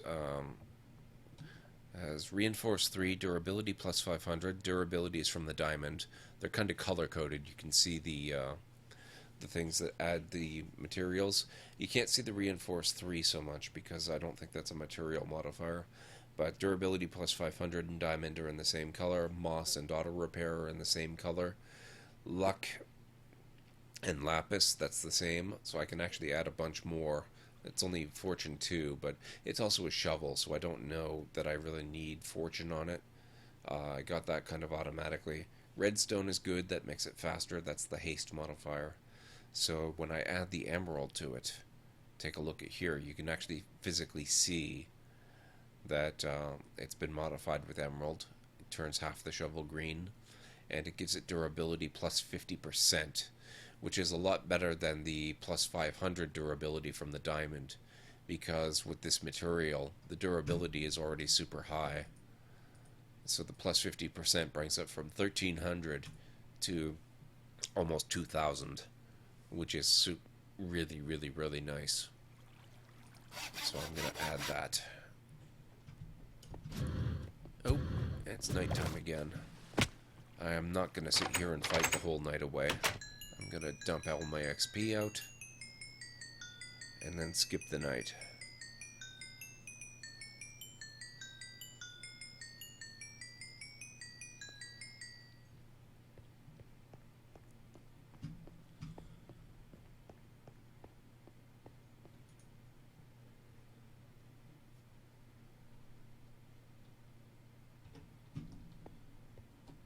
So here we go.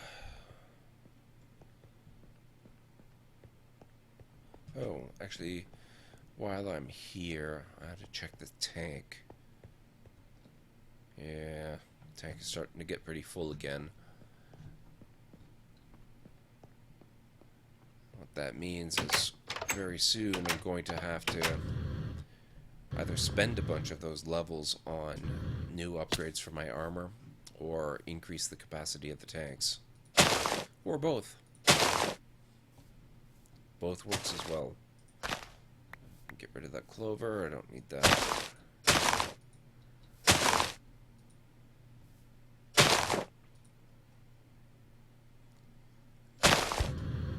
Alright. Might about do it, actually. Well, I'll probably go a little bigger. I'm not sure entirely how much space I'm gonna need.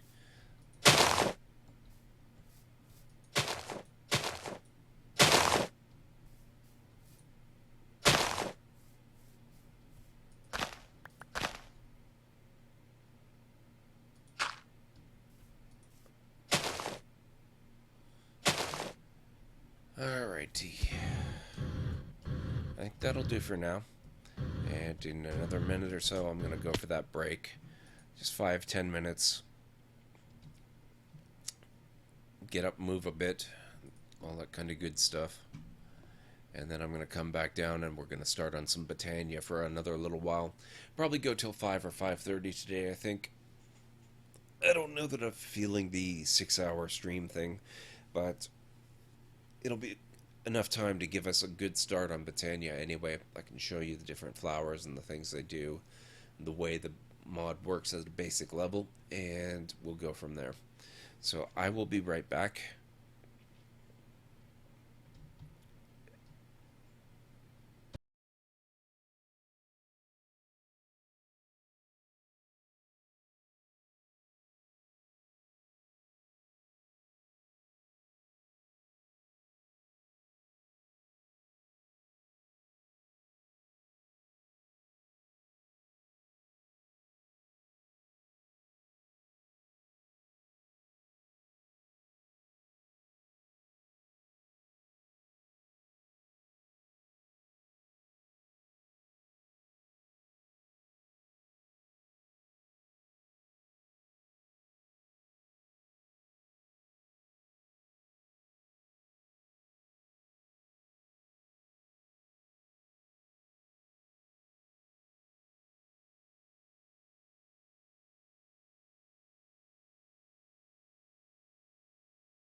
Alright, and I'm back. So, next up, let's take a look at Britannia. Just clear a bit more space here, so we have some room to work. I'll replant this over here. It's from a different mod. Really need to finish redecorating the castle soon too. Looks a little weird being so two-tone. But I'm doing that off stream. That's going to be really boring to watch, so you don't want to see that. Could use a little food.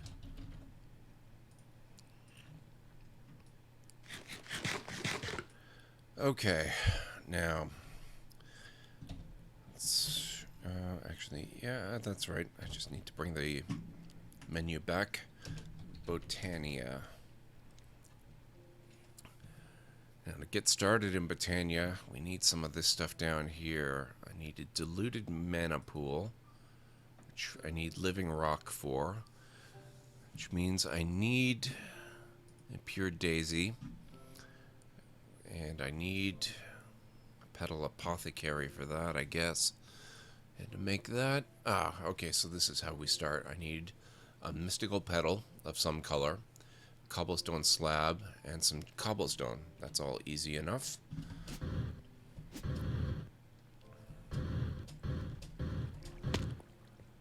So let's head down here. What have I got in there? Nothing. So I can get rid of all this grass. Petal. Oh, here we go. Mystical white petal, cobblestone slab. How about slab? Does this work? There's too much crap in here. I'm going to complain a lot about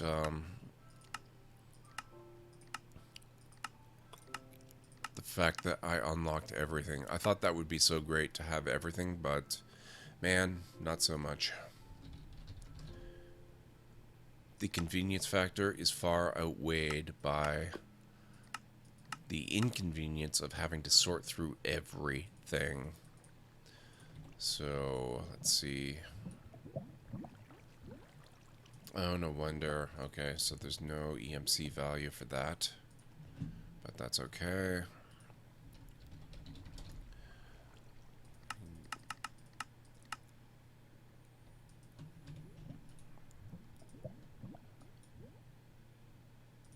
Is it here? There we go.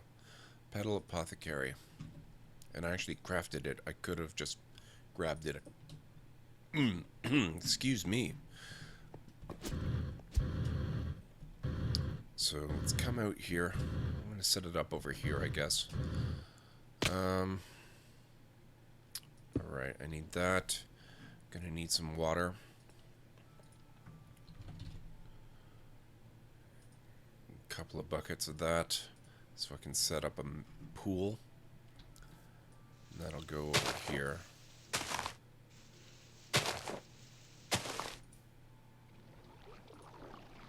There we go. I can get rid of those, and I can get rid of the dirt. Actually,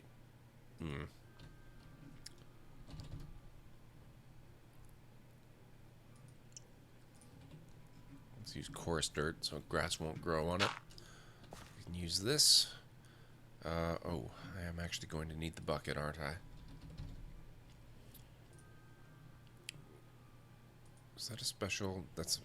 Yeah, that's a full bucket. I don't want that. I want empty or better. Oh, molten cobalt? No, probably not good.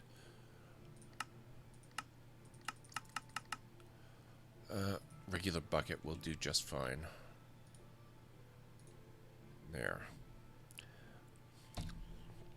Now, for diluted mana pool, we need living rock, we need daisy, we need mystical white petals for. I've got those. Mystical white. In fact, I'm going to make a few of those. 4 and then 8 more, so 12. So I'll end up with 12, or sorry, 4 pure daisies. And I'm missing something. I need a wand, don't I? I need a wand of the forest. How do I make a wand of the forest?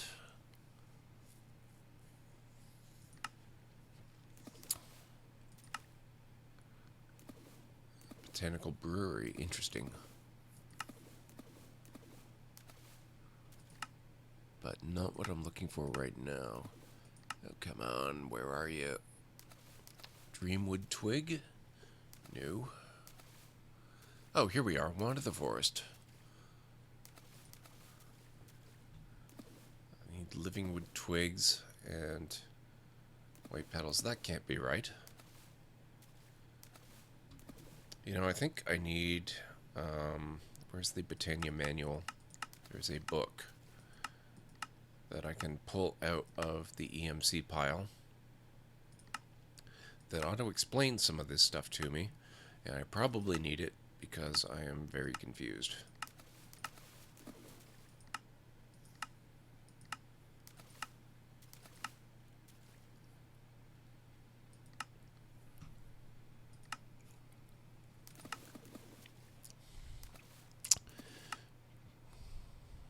I saw it earlier. Where was it?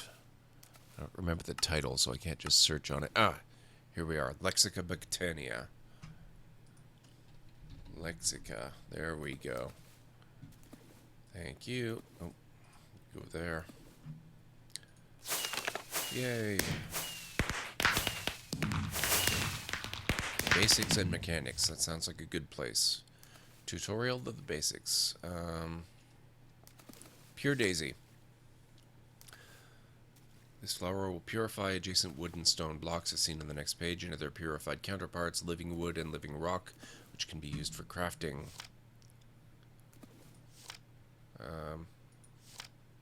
Oops. There we go. Just give it a minute or so. Living wood be turned into twigs.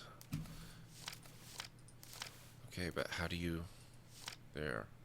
Petal apothecary.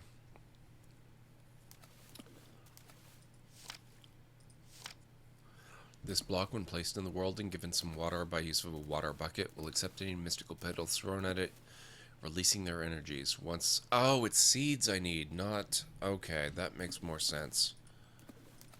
Seeds. Grab a bunch of those. Now, how are we doing on time? Oop, we're almost out of daylight already. Up.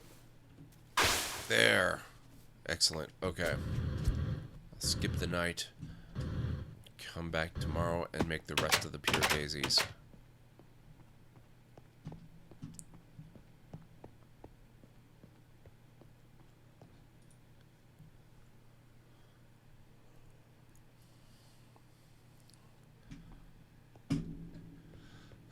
Now, this castle that I'm remodeling is actually something out of the Ancient Warfare 2 mod, which is another one that I'm definitely going to be playing with at some point soon.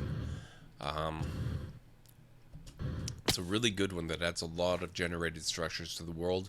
It was filled with bandits when I got here, so I had to clear those out before I could take it for my own and use it as my home base. So, let's go. We need water again. We need more of these. That's 4, and then we need seed. Perfect. That's so much better. Okay.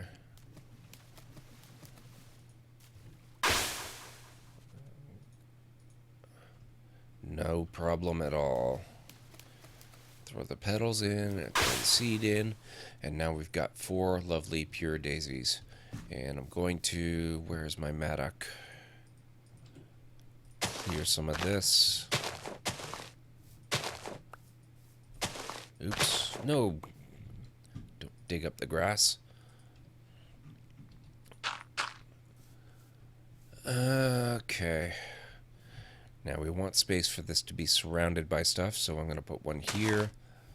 Leave a couple of spaces. There.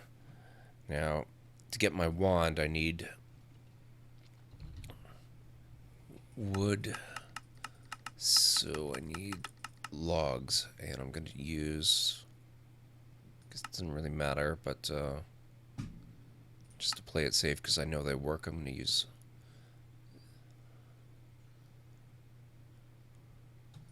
What is all this crap? There. That ought to do it.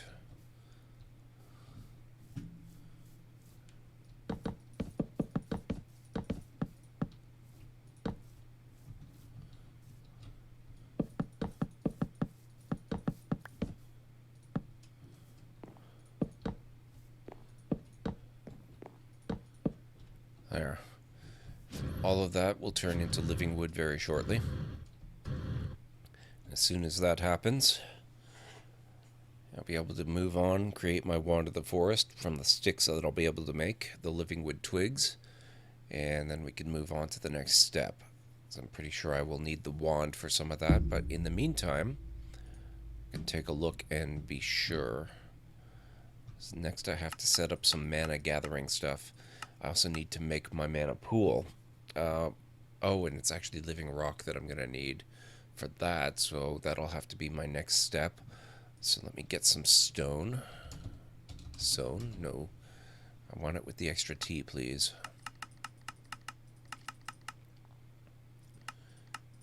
And I think cobblestone works just fine. So let's take a look for that. Is that? No, that's compressed. I don't want compressed. There we go.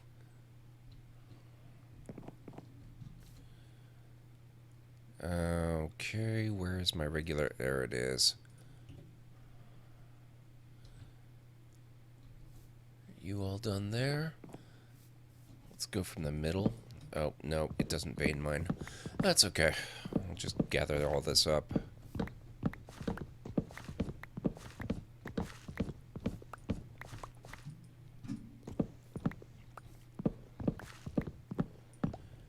Now, I have to play with some of the other stuff as well.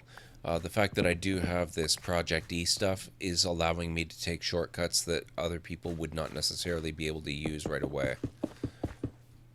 And that's not great for instructional stuff. So,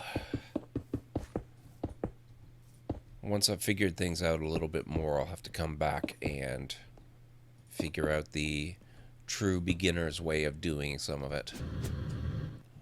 Although there's actually nothing really stopping you guys from following the same path and doing Project E first. So that's alright. So I've got living wood now, that's good. I'm going to need a few of those. That's actually probably enough for the time being. I can make a wand out of 3 of those and a couple of petals. I can choose the colors of the wand by the type of petals that I use. I'm just going to go pure white. Mystical white. Actually, no. I'm lying. I'm going to go with a green one. It is a wand of the forest, after all. There we go. Let's use this one instead. And I probably got my living stone by now. No, really. Interesting. It's slower than I remember.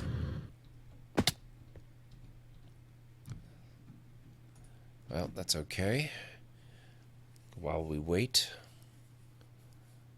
Oh, I wonder if it actually is stone and not cobblestone. That would suck. I think cobblestone should work. Shouldn't it? Let's check. Let's go back.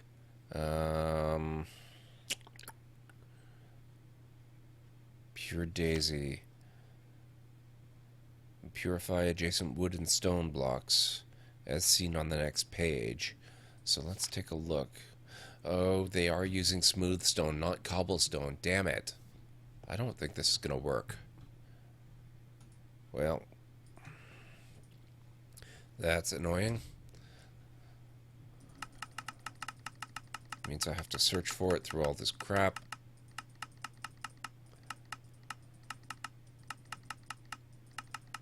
There are way too many things named. Oh, here we are. That's good. And fortunately, I can speed up the harvesting process here.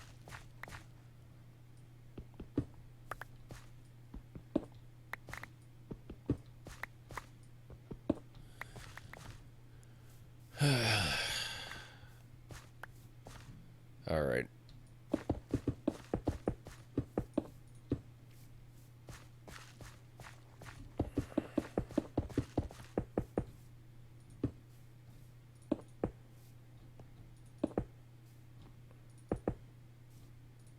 Oops.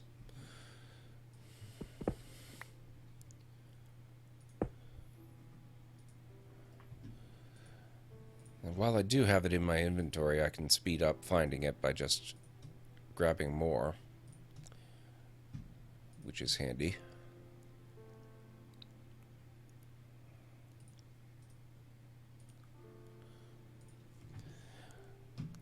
Now that will turn into living stone. Oh, and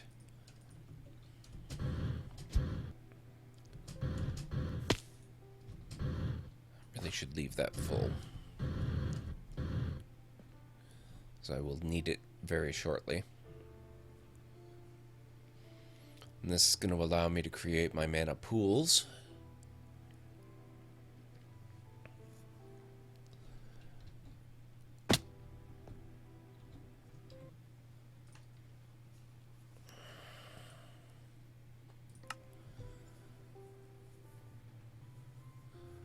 How are we on time?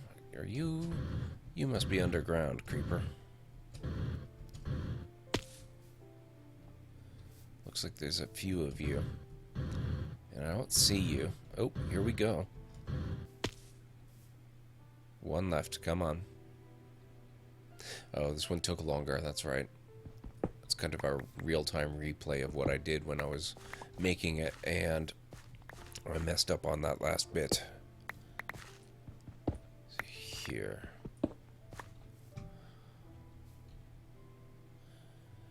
Now, I've got more stone, so I might as well set some more up to create. So I'm probably going to want a bunch of mana pools. To start with, I only need 2, though.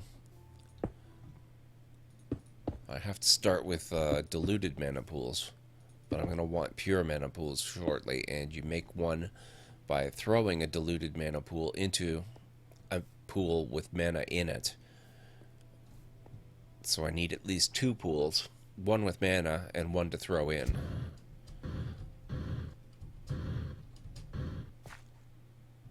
So,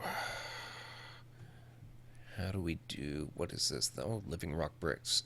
Oh, that stuff looks good. I wonder.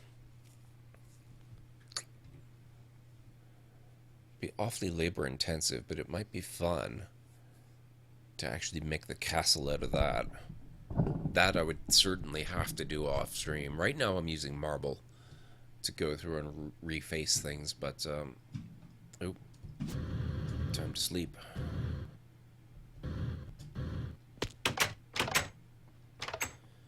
Living rock might be good. It'd certainly make it look different.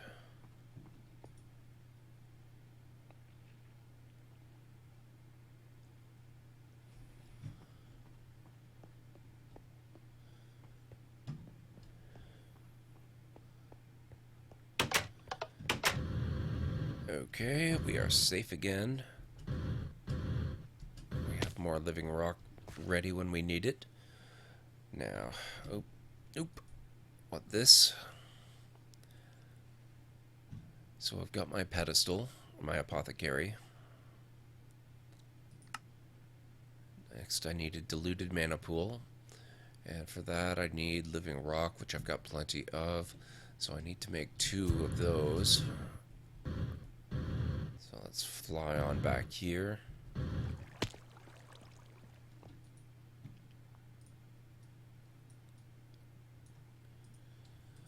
There we go. 2 mana pools. And I can throw some of this stuff away. Actually, I'll keep that, I guess. Living rock.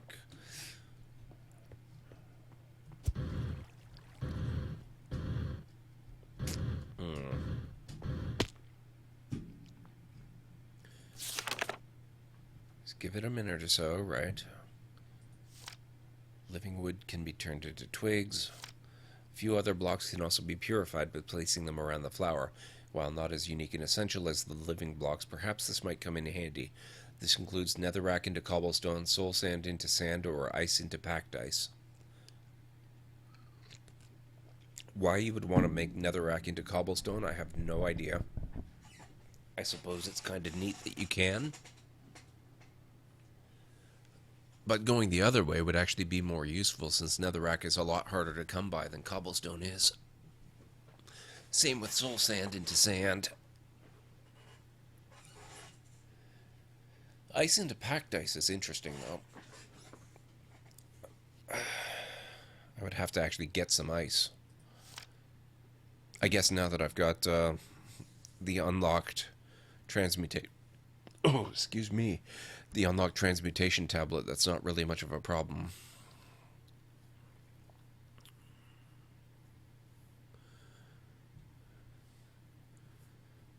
Okay. Wand of the Forest. General use. Multi-use tool of a botanist is the Wand of the Forest.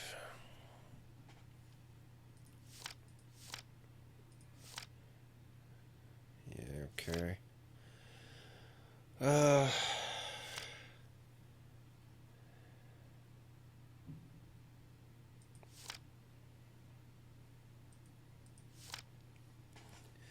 Mystical flowers. It's also possible to grow these flowers using floral fertilizer. Plucked for mystical petals. Right-clicking a petal on the ground will bury it, leaving it in particles. These petals can also be crushed into floral powder, which function much alike to any mundane piece of dye. Right. Crafting the mortar and pestle. Grinding petals into powder. Right-clicking any floral powder in any wool or carpet changes its color to the color of the powder. By mixing the floral powder with some bone meal, it's possible to create a different type of fertilizer.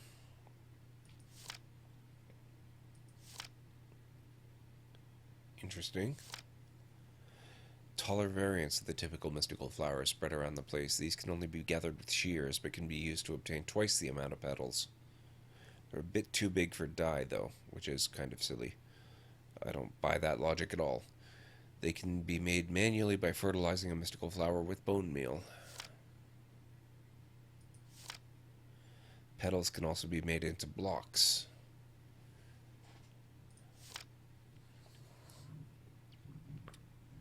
Black lotus, an elusive flower by the name of the black lotus, is known to exist. However, it does not grow or reproduce. Where they can be found or come from is not known.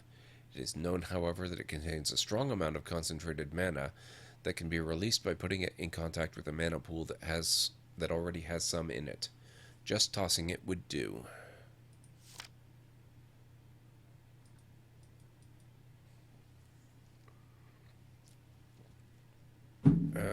Okay, let's take a look at the tutorial of the basics.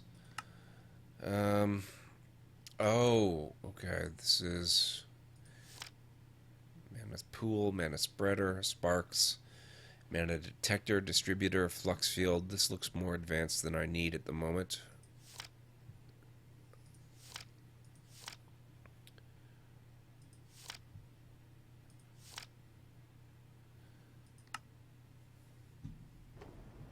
This is what's... Nope, I don't want to do that.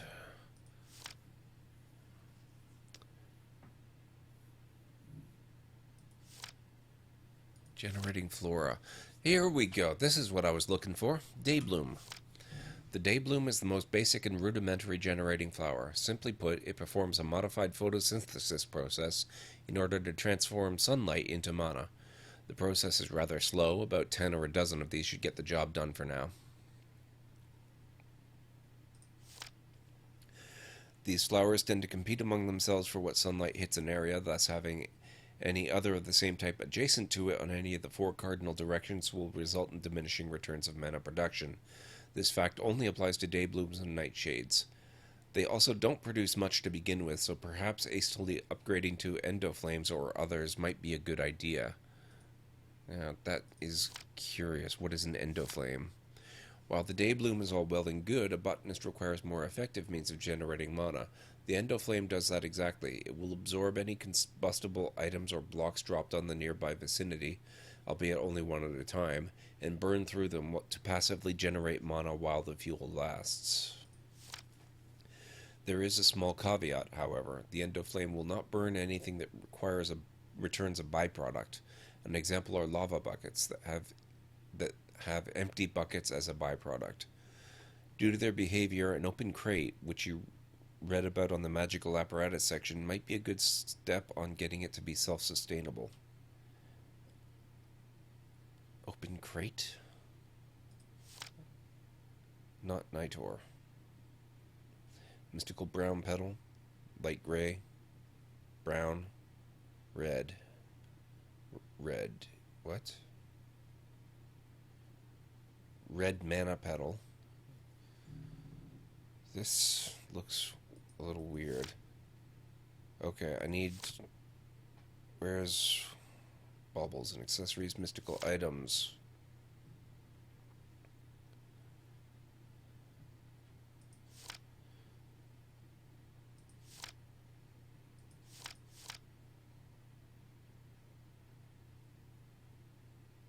There's other stuff I want to read about in there, but... Oh, natural apparatus. There we go.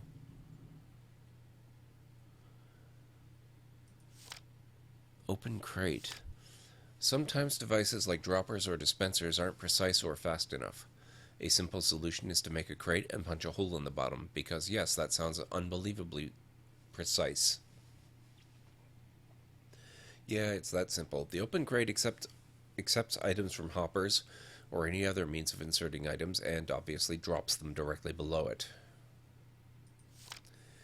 A little interesting effect the open crate can do is that when given a redstone signal, any items it drops are prevented from being caught by flowers like the hopper hawk, Renencarpus, or whatever the heck that is, for around 10 seconds more than usual.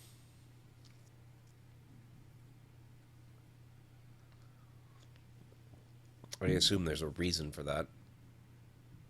I can't imagine what it would be. A super crate box. It's living wood. Okay. Weird. I can see the utility.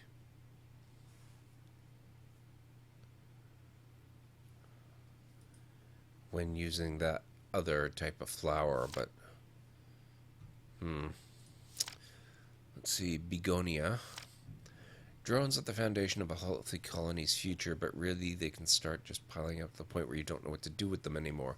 The begonia is a solution to the problem of overcrowding. Simply toss your spare drones in their vicinity, and they will reclaim the life force within the drone and convert it into mana. They aren't terribly picky, and will produce a constant amount of mana while they work, though it does seem more complex. Bees provide more mana than mundane bees, whatever that means.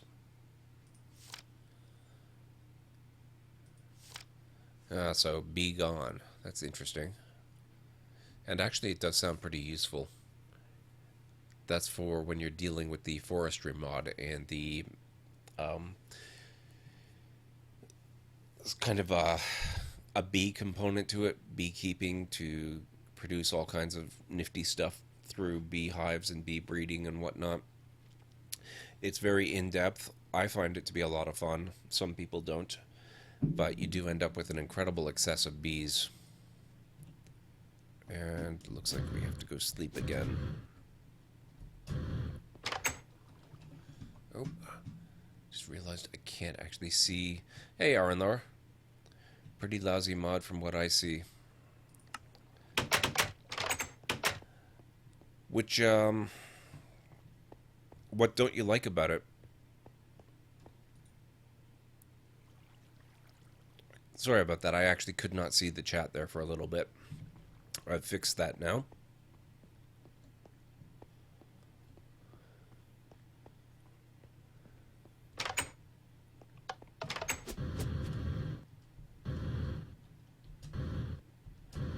Keep in mind, I'm only just getting started with this. You can do a lot of cool stuff with it down the road. So,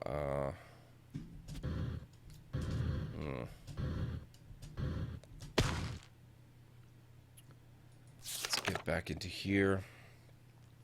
I'm going to stick with day blooms and night blooms for the time being, so let's see what I need. So, yep, alternating pattern is good. And I need orange petals, yellow, yellow, and light blue.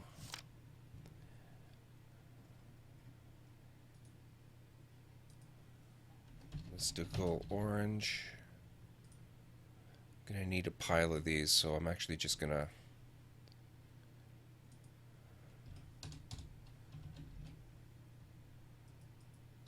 and light, oops, helps if you spell it correctly. Light blue, 1.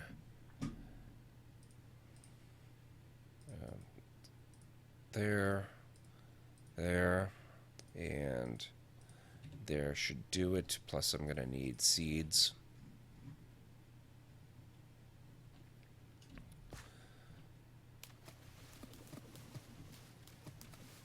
There's 1. Oops. That's the other thing I need to keep handy. That's basically the way the mod tends to work, is you throw stuff into other stuff, as opposed to using crafting tables.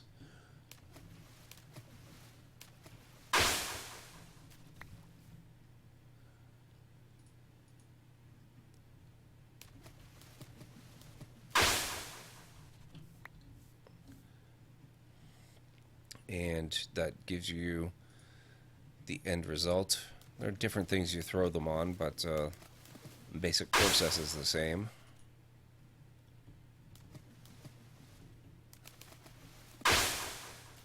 There. It's 5. I guess that'll probably do for a start. I'll fix things up a little neater later, but for now.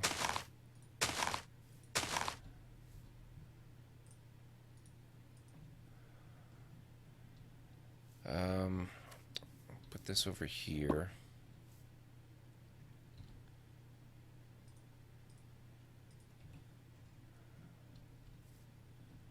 Accepting mana from items. Now, I actually do need one more thing. So let's take that. And I need my book back.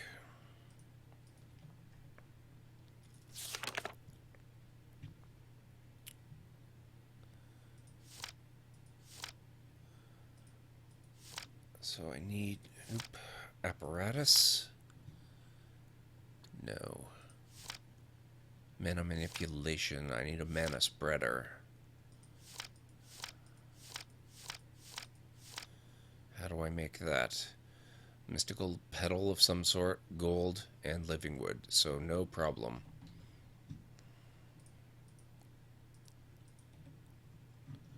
And I'm gonna need a few of those.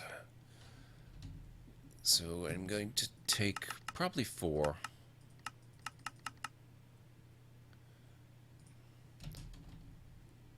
1, 2, 3, 4. And I've got petals already.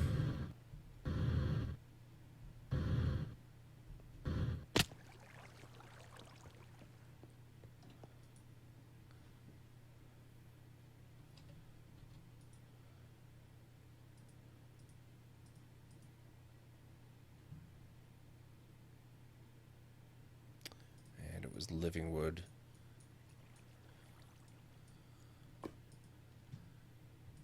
There. That ought to do it, and that gives us our very basic initial mana setup. I'm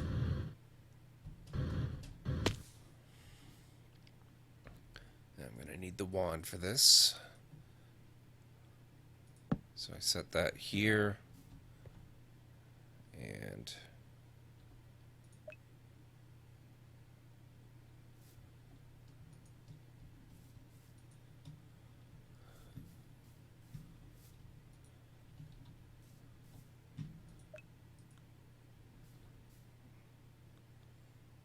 there's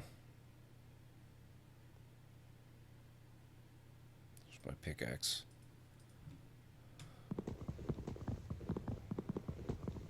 Should actually be an axe, but that's okay. Because I want to be standing in this direction. There's a way to aim it, but there we go. That'll do. Now that starts to gain mana. I don't want that. Get the bucket.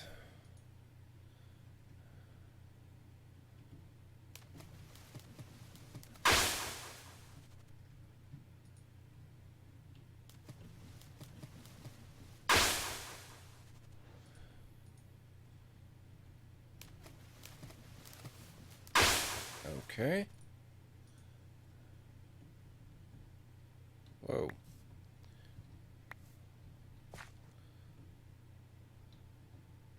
What is going on?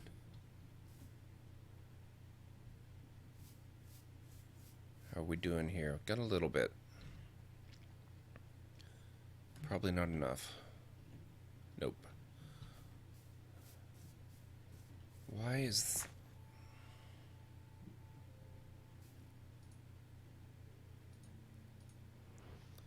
Okay, that's just bizarre. Like, things weren't updating properly. Still aren't.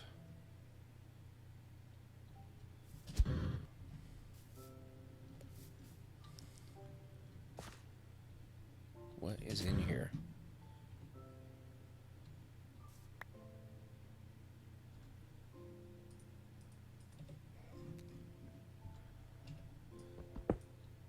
Alright, I'm gonna replace that. Sometimes get update issues, and apparently that's what's going on here. Yeah, there we go.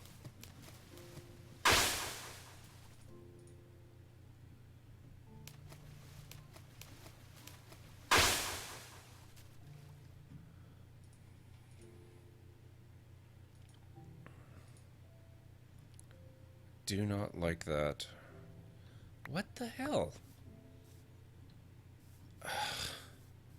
I wonder if it's because I'm running modded Minecraft with OBS, it's having more difficulty than usual. Although it looks like it's updating quickly enough.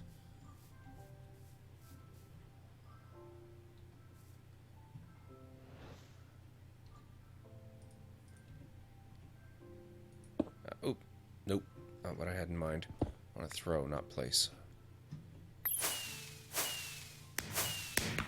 There we go. And that's a proper mana pool.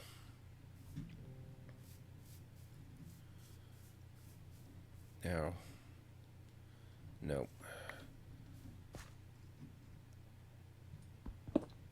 This is really irritating.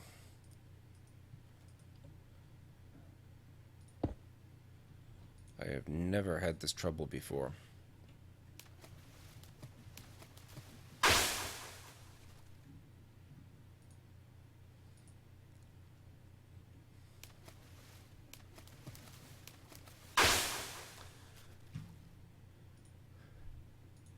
Oops. Oh, might as well make another one. Somehow got free water out of that. Now, that's 8 more. So I keep going in the same pattern. That's not right.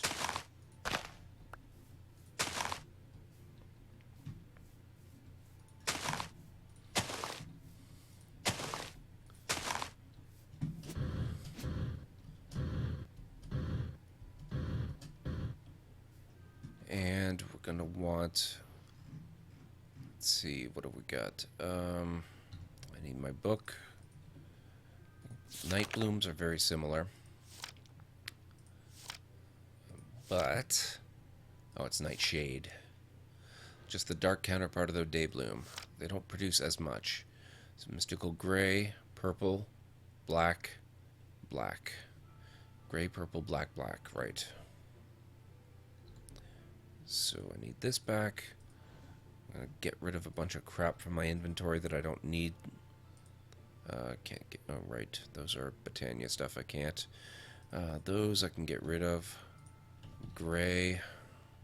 Oops, mystical.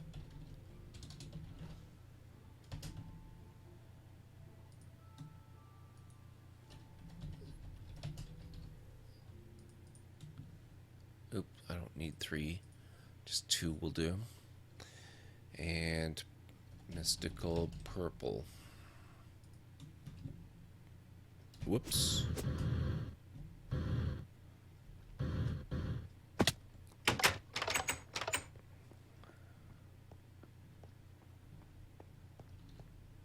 I'm probably going to have to kill a few strays, so I'll get that back again.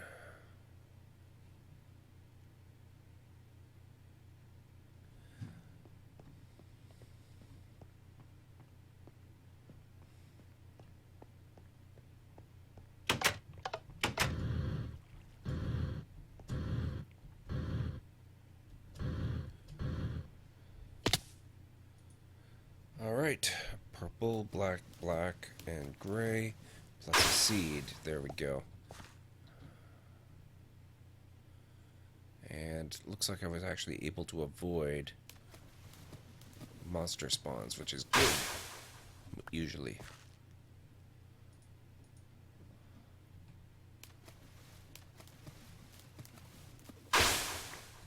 Alright. Just do this a few times.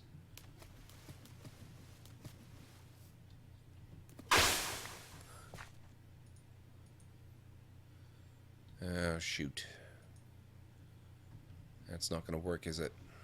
Nope.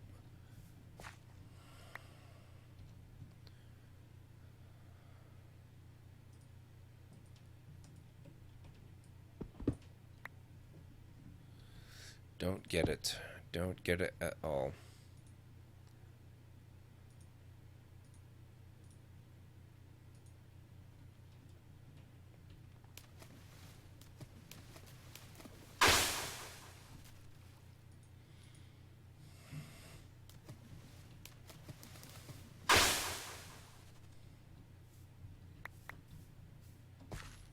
Okay, how many is that? That's 6. Probably due for a start. Put that there. So we'll feed them in between.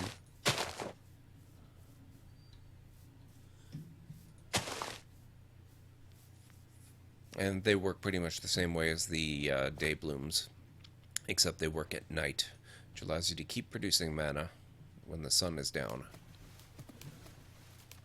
Because it is moonlight, they don't produce as much mana.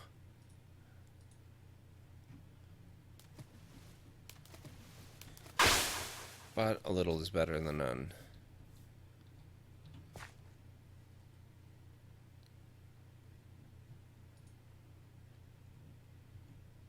Oops.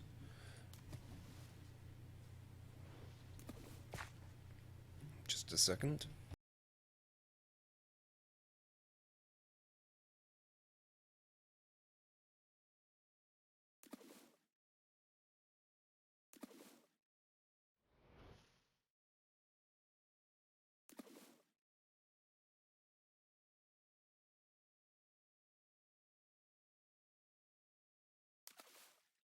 Alright, I'm back. Just needed to grab my coffee.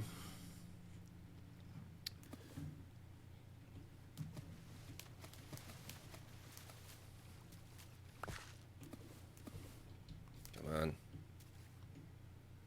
Oh, not again.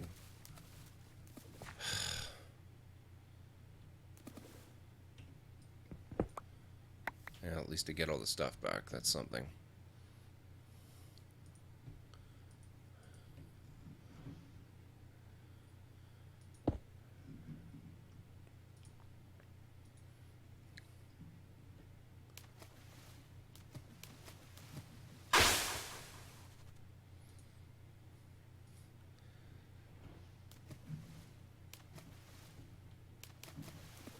I guess that's what I can do, is just watch for it. When the water does not fill back in, don't do it, because it's not going to work. Maybe it's a problem with the water not actually being put in properly. Something's going on with the block updating.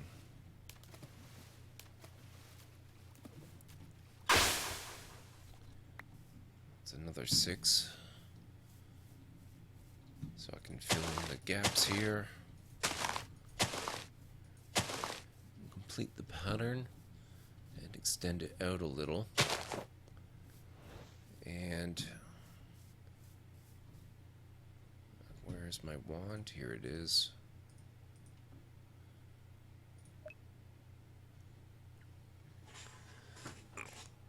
So we've got barely any mana, but that's okay.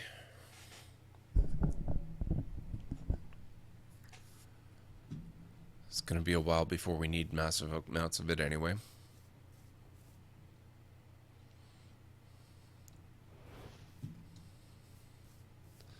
So I'm going to make a few more of these things, and then that's the basics of Botania, how it works. There's a lot of awesome stuff you can do with it, creating advanced armors and portals that give you rare resources and a lot of cool, nifty stuff like that.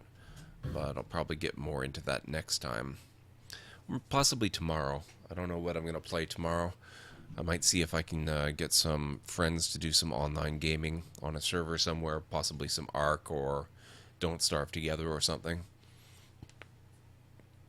But we'll just do a little bit more of this stuff for now.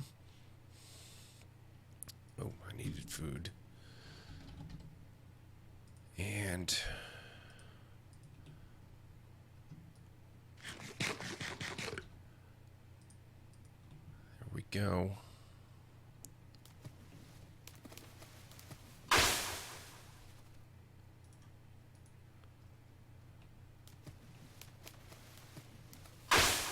Get a bunch more night blooms, and then I'll do a few more day blooms as well. Make the generation system a little bigger. Produce mana faster.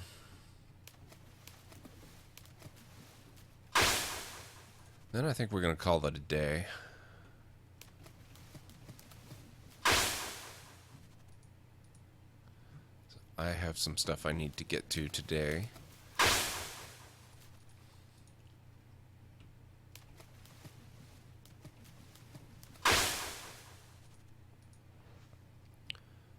Looks like it's working a bit better now.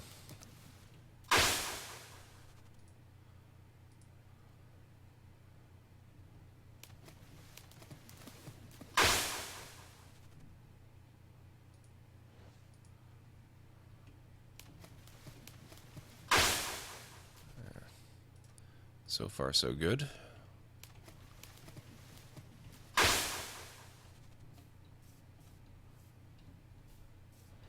How many is this? 11. That's not bad.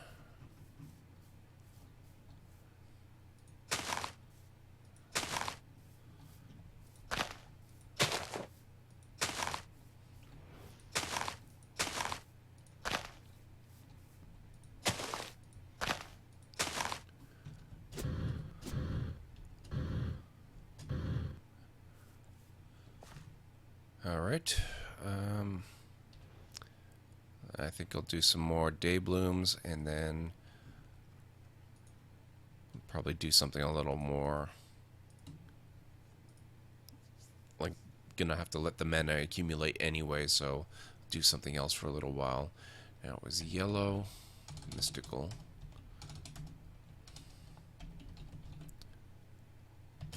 Yellow.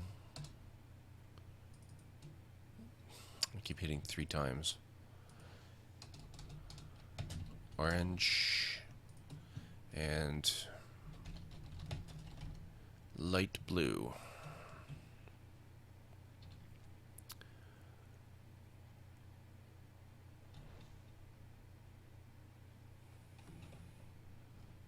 I guess that works.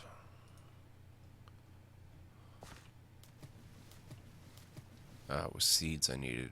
Oh, and I threw those back. Silly, silly, silly. So those can go there.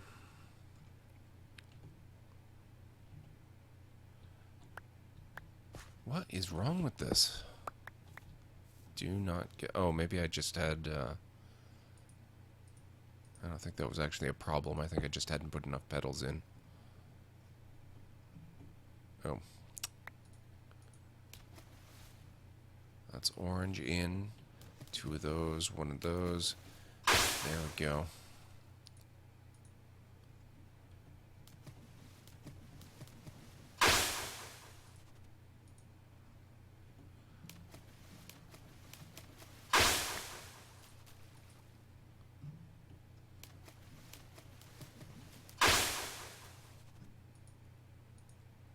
Yeah, this definitely looks like it's working better.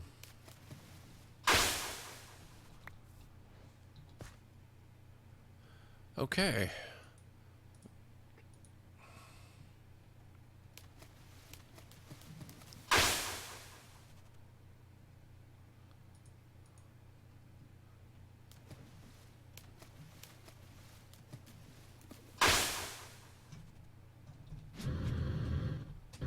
Starting to get dark.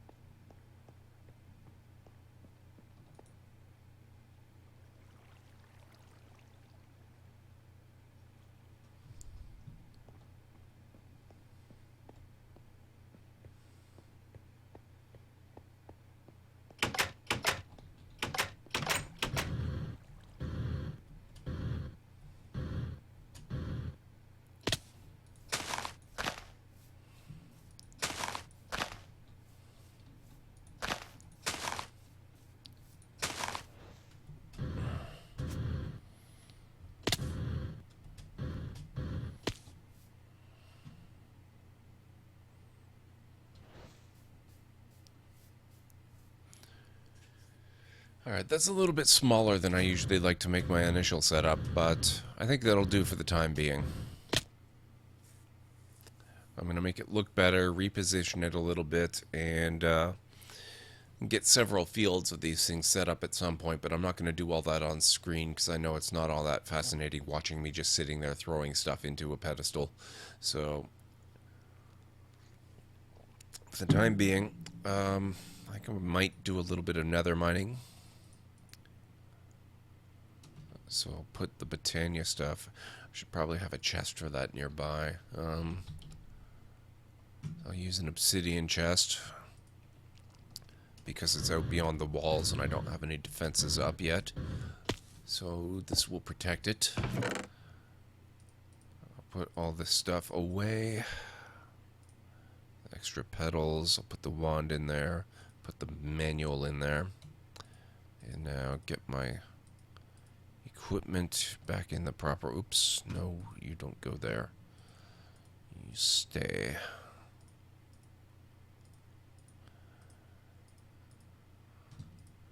There, and that ought to be good. So now we'll head off to the nether. I'll see if I can find anything good there.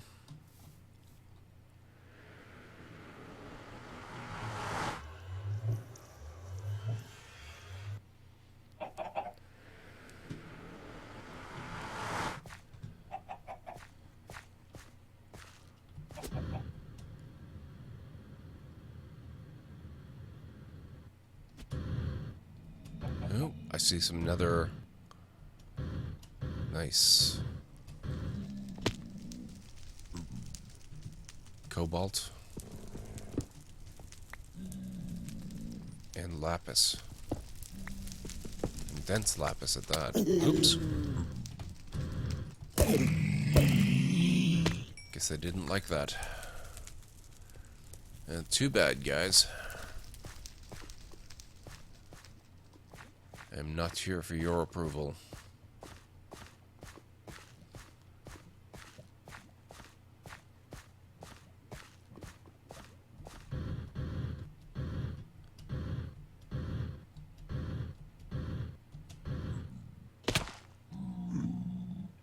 The green stuff looks like Varrock series. I've got plenty of that.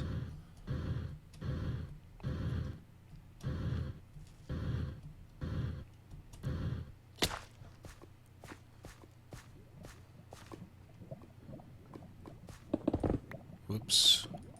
Whoa. This is actually pretty dangerous.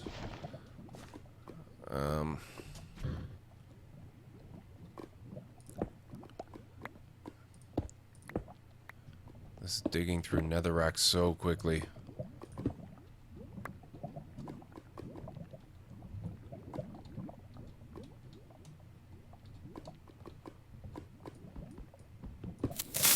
Uh-oh. Not good.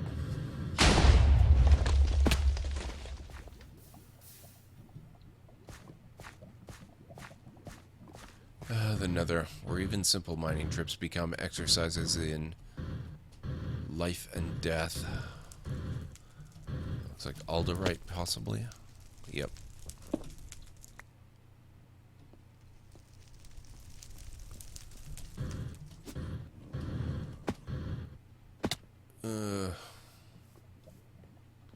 Shadow iron. Oh, gold. Nice.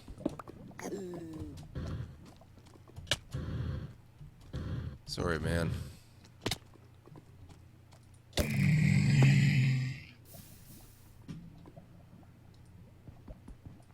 Iodite and cobalt. Two of my favorites. Together they give you one of the best materials in the game.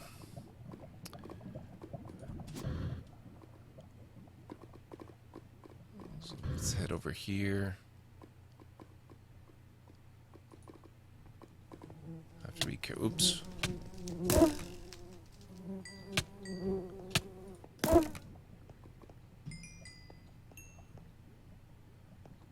Careful of the bees.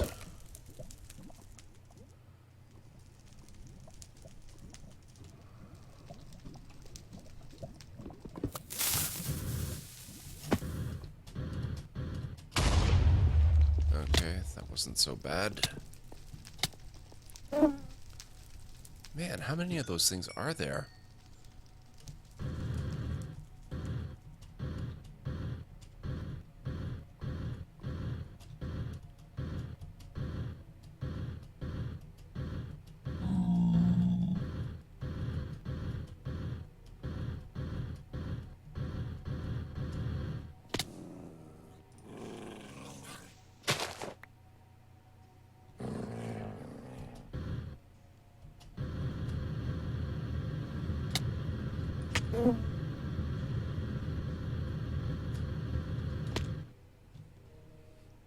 I need some more food here.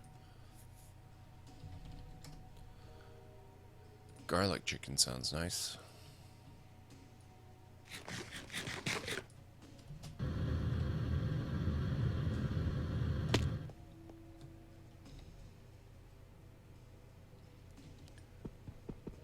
Grab that. And that.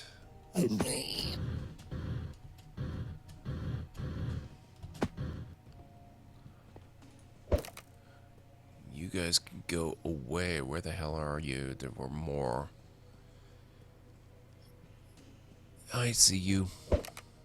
There you go.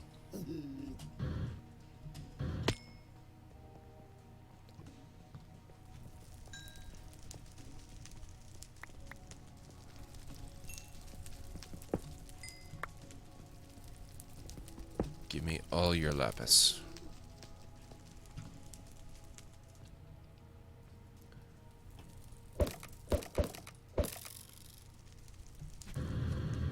Any more bees coming to play?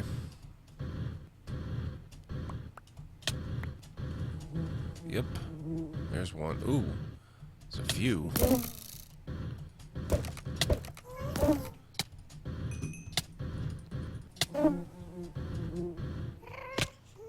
Oh. That sounded like a ghast. I haven't actually seen one of those in here yet. There's a few of these as well. Do they... Let me Just check. Nope, I can't put them away. That's okay.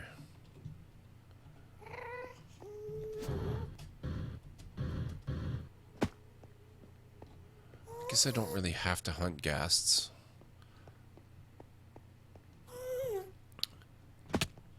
Oh, I think I did actually get one because before I unlocked everything, I had a ghast here, so I must have killed at least one.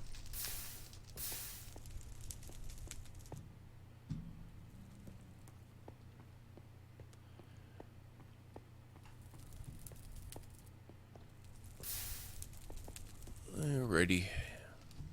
It's probably about time to head back. Unless I feel like slaughtering bees for no apparent reason. I think they're actually wasps.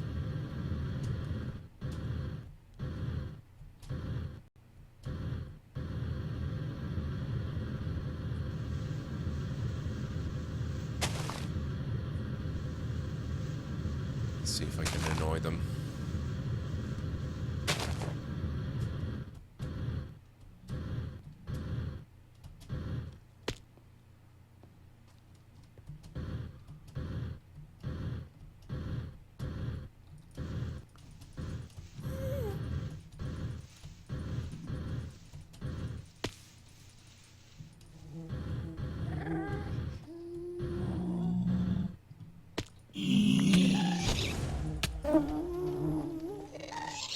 Oop.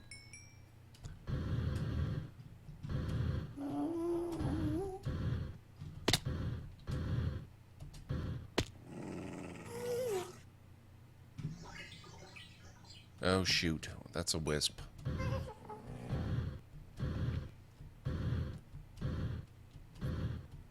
Wisps are pretty obnoxious. I'm going to, I think, take my leave. Oh. What are you? What do you drop, more importantly? Nothing, huh?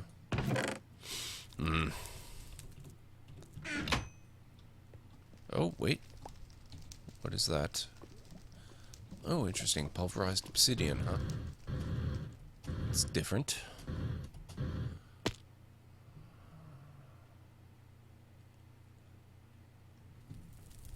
Portal. Ah, there it is. Right up there.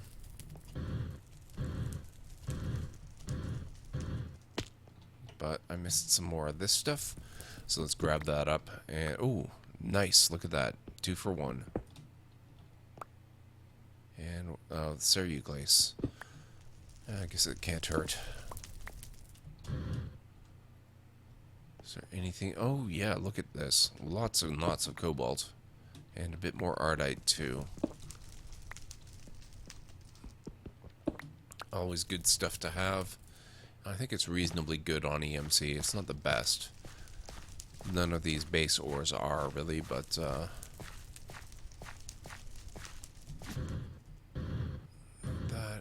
that's purple, not blue. It's probably calendrite or something. Yep, calendrite. Don't particularly need it.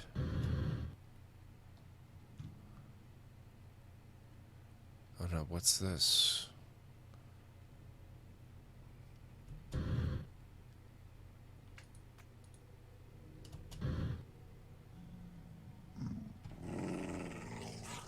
Oop, never mind.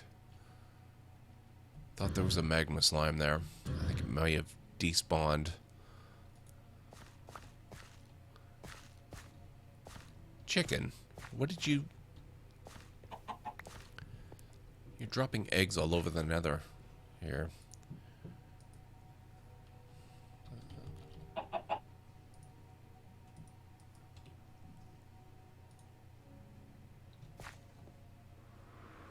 Bring you back home.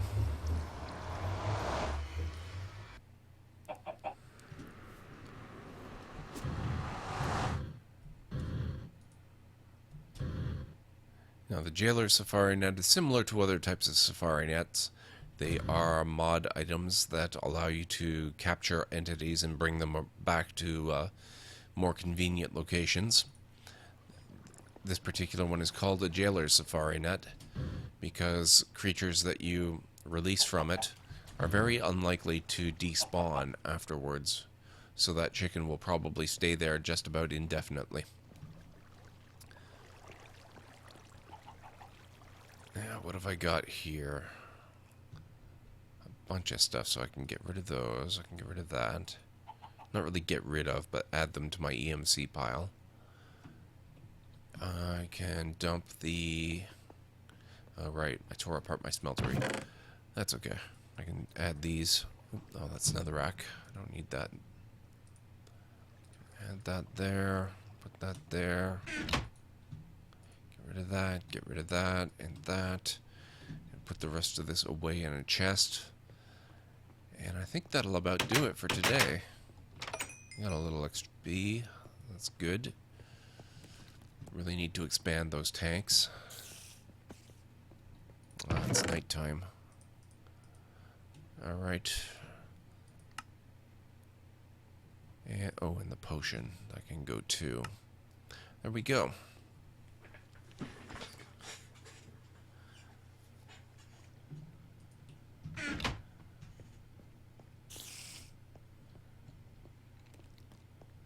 So I guess I'll just spend the rest of the in-game nighttime hunting these spiders that are making all this racket.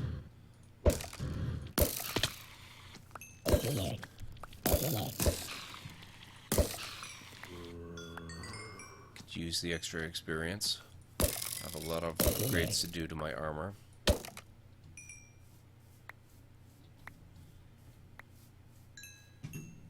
Most of it isn't even full up just on the power series of upgrades.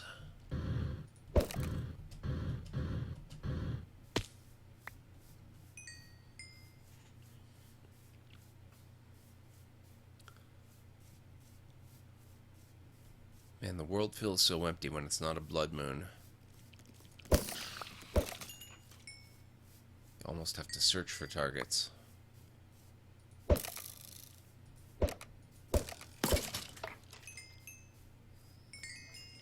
Hunters are the worst. Gotta take them out first. Well, that's interesting. Didn't think I should be able to see those energy lines going into the mana pool. Now, are you... what are you? Oh shoot, you are a hunter, aren't you? You were a hunter anyway.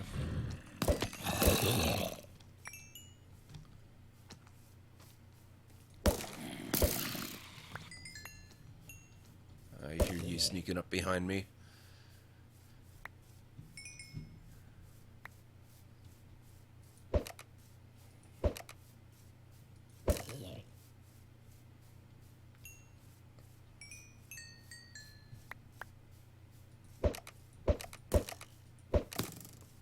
Oops. Not sure how I missed that.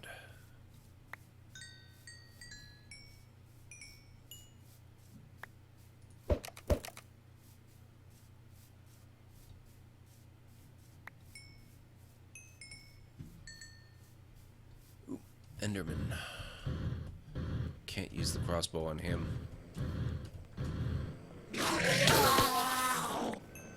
Down with you.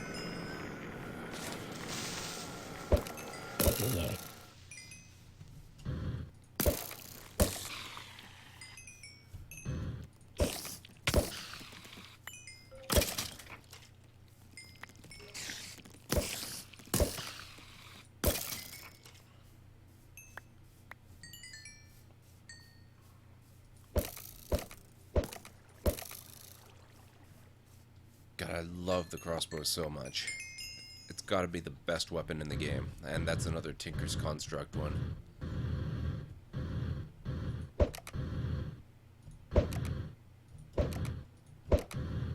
The beautiful thing about it is that not only do you get all the upgrades and fancy material effects and bonuses on the crossbow itself, but you custom make all of the bolts as well. And I have a real kick-ass set of bolts.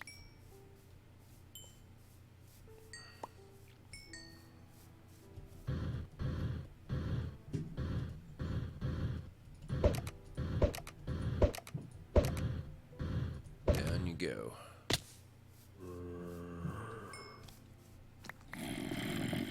Jeez, almost both of you were really dark-skinned.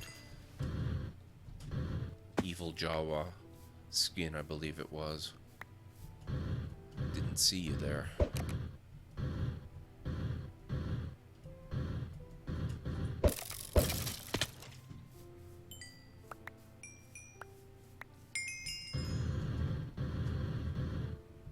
Here we go. Just about morning. And just about it for the night, I think. No, I don't need hover. Let's take a look at that XP pool I've got going.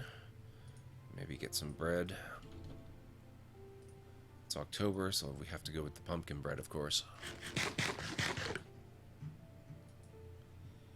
Let's throw this in.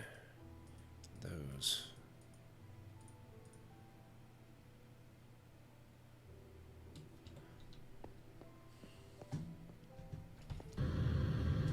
Not bad.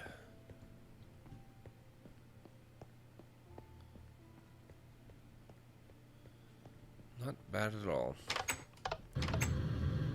Any other lingerers? Yeah, oh, there's a few. Look at that. Regular witch and a wither witch, too.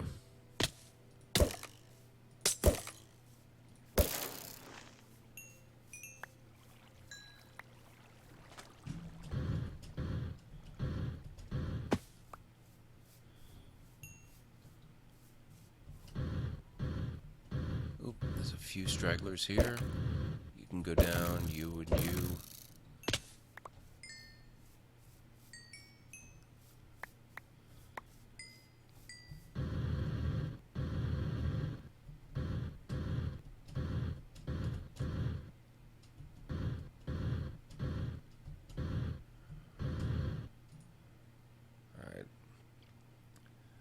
Burning through the jet fuel pretty quickly. Let's use the hang glider for a bit. Let's save some of the fuel. Not that it's really being wasted, it is pure electricity, and it is solar generated, so it's not really costing me anything. Not even time, but still for the sake of efficiency. Nothing else hanging around? I think that's about it.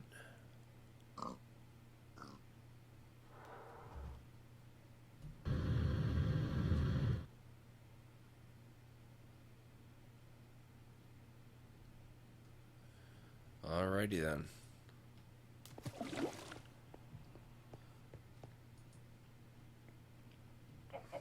That can go. That can go. Sugar can go. And I've got a few more nice additions to my armor collection.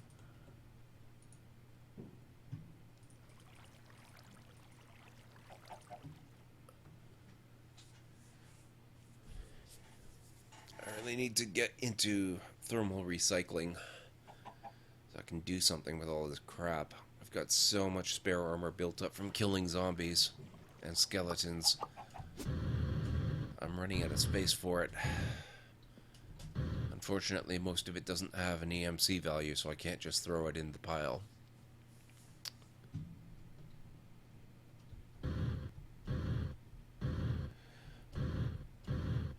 Okay, so I covered several mods there. I'll probably redo them at some point just because I was going off the top of my head. I have to do a bit of research to cover them a little more effectively. But hopefully someone will find that useful at some point and go on and cover more stuff at a later date. I'm not sure what I'll be playing tomorrow when I'm back on the stream again. I'm probably not going to do more Minecraft. I will play something else. I'll have to find something I can go through.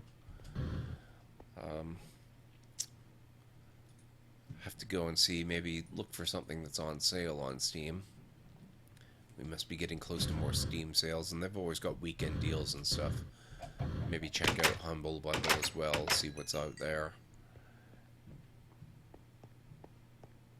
But for the time being, I think that's about it for today. So thank you very much to everybody who stopped by and checked out the chat room. See Jenin and Aranor and a few others.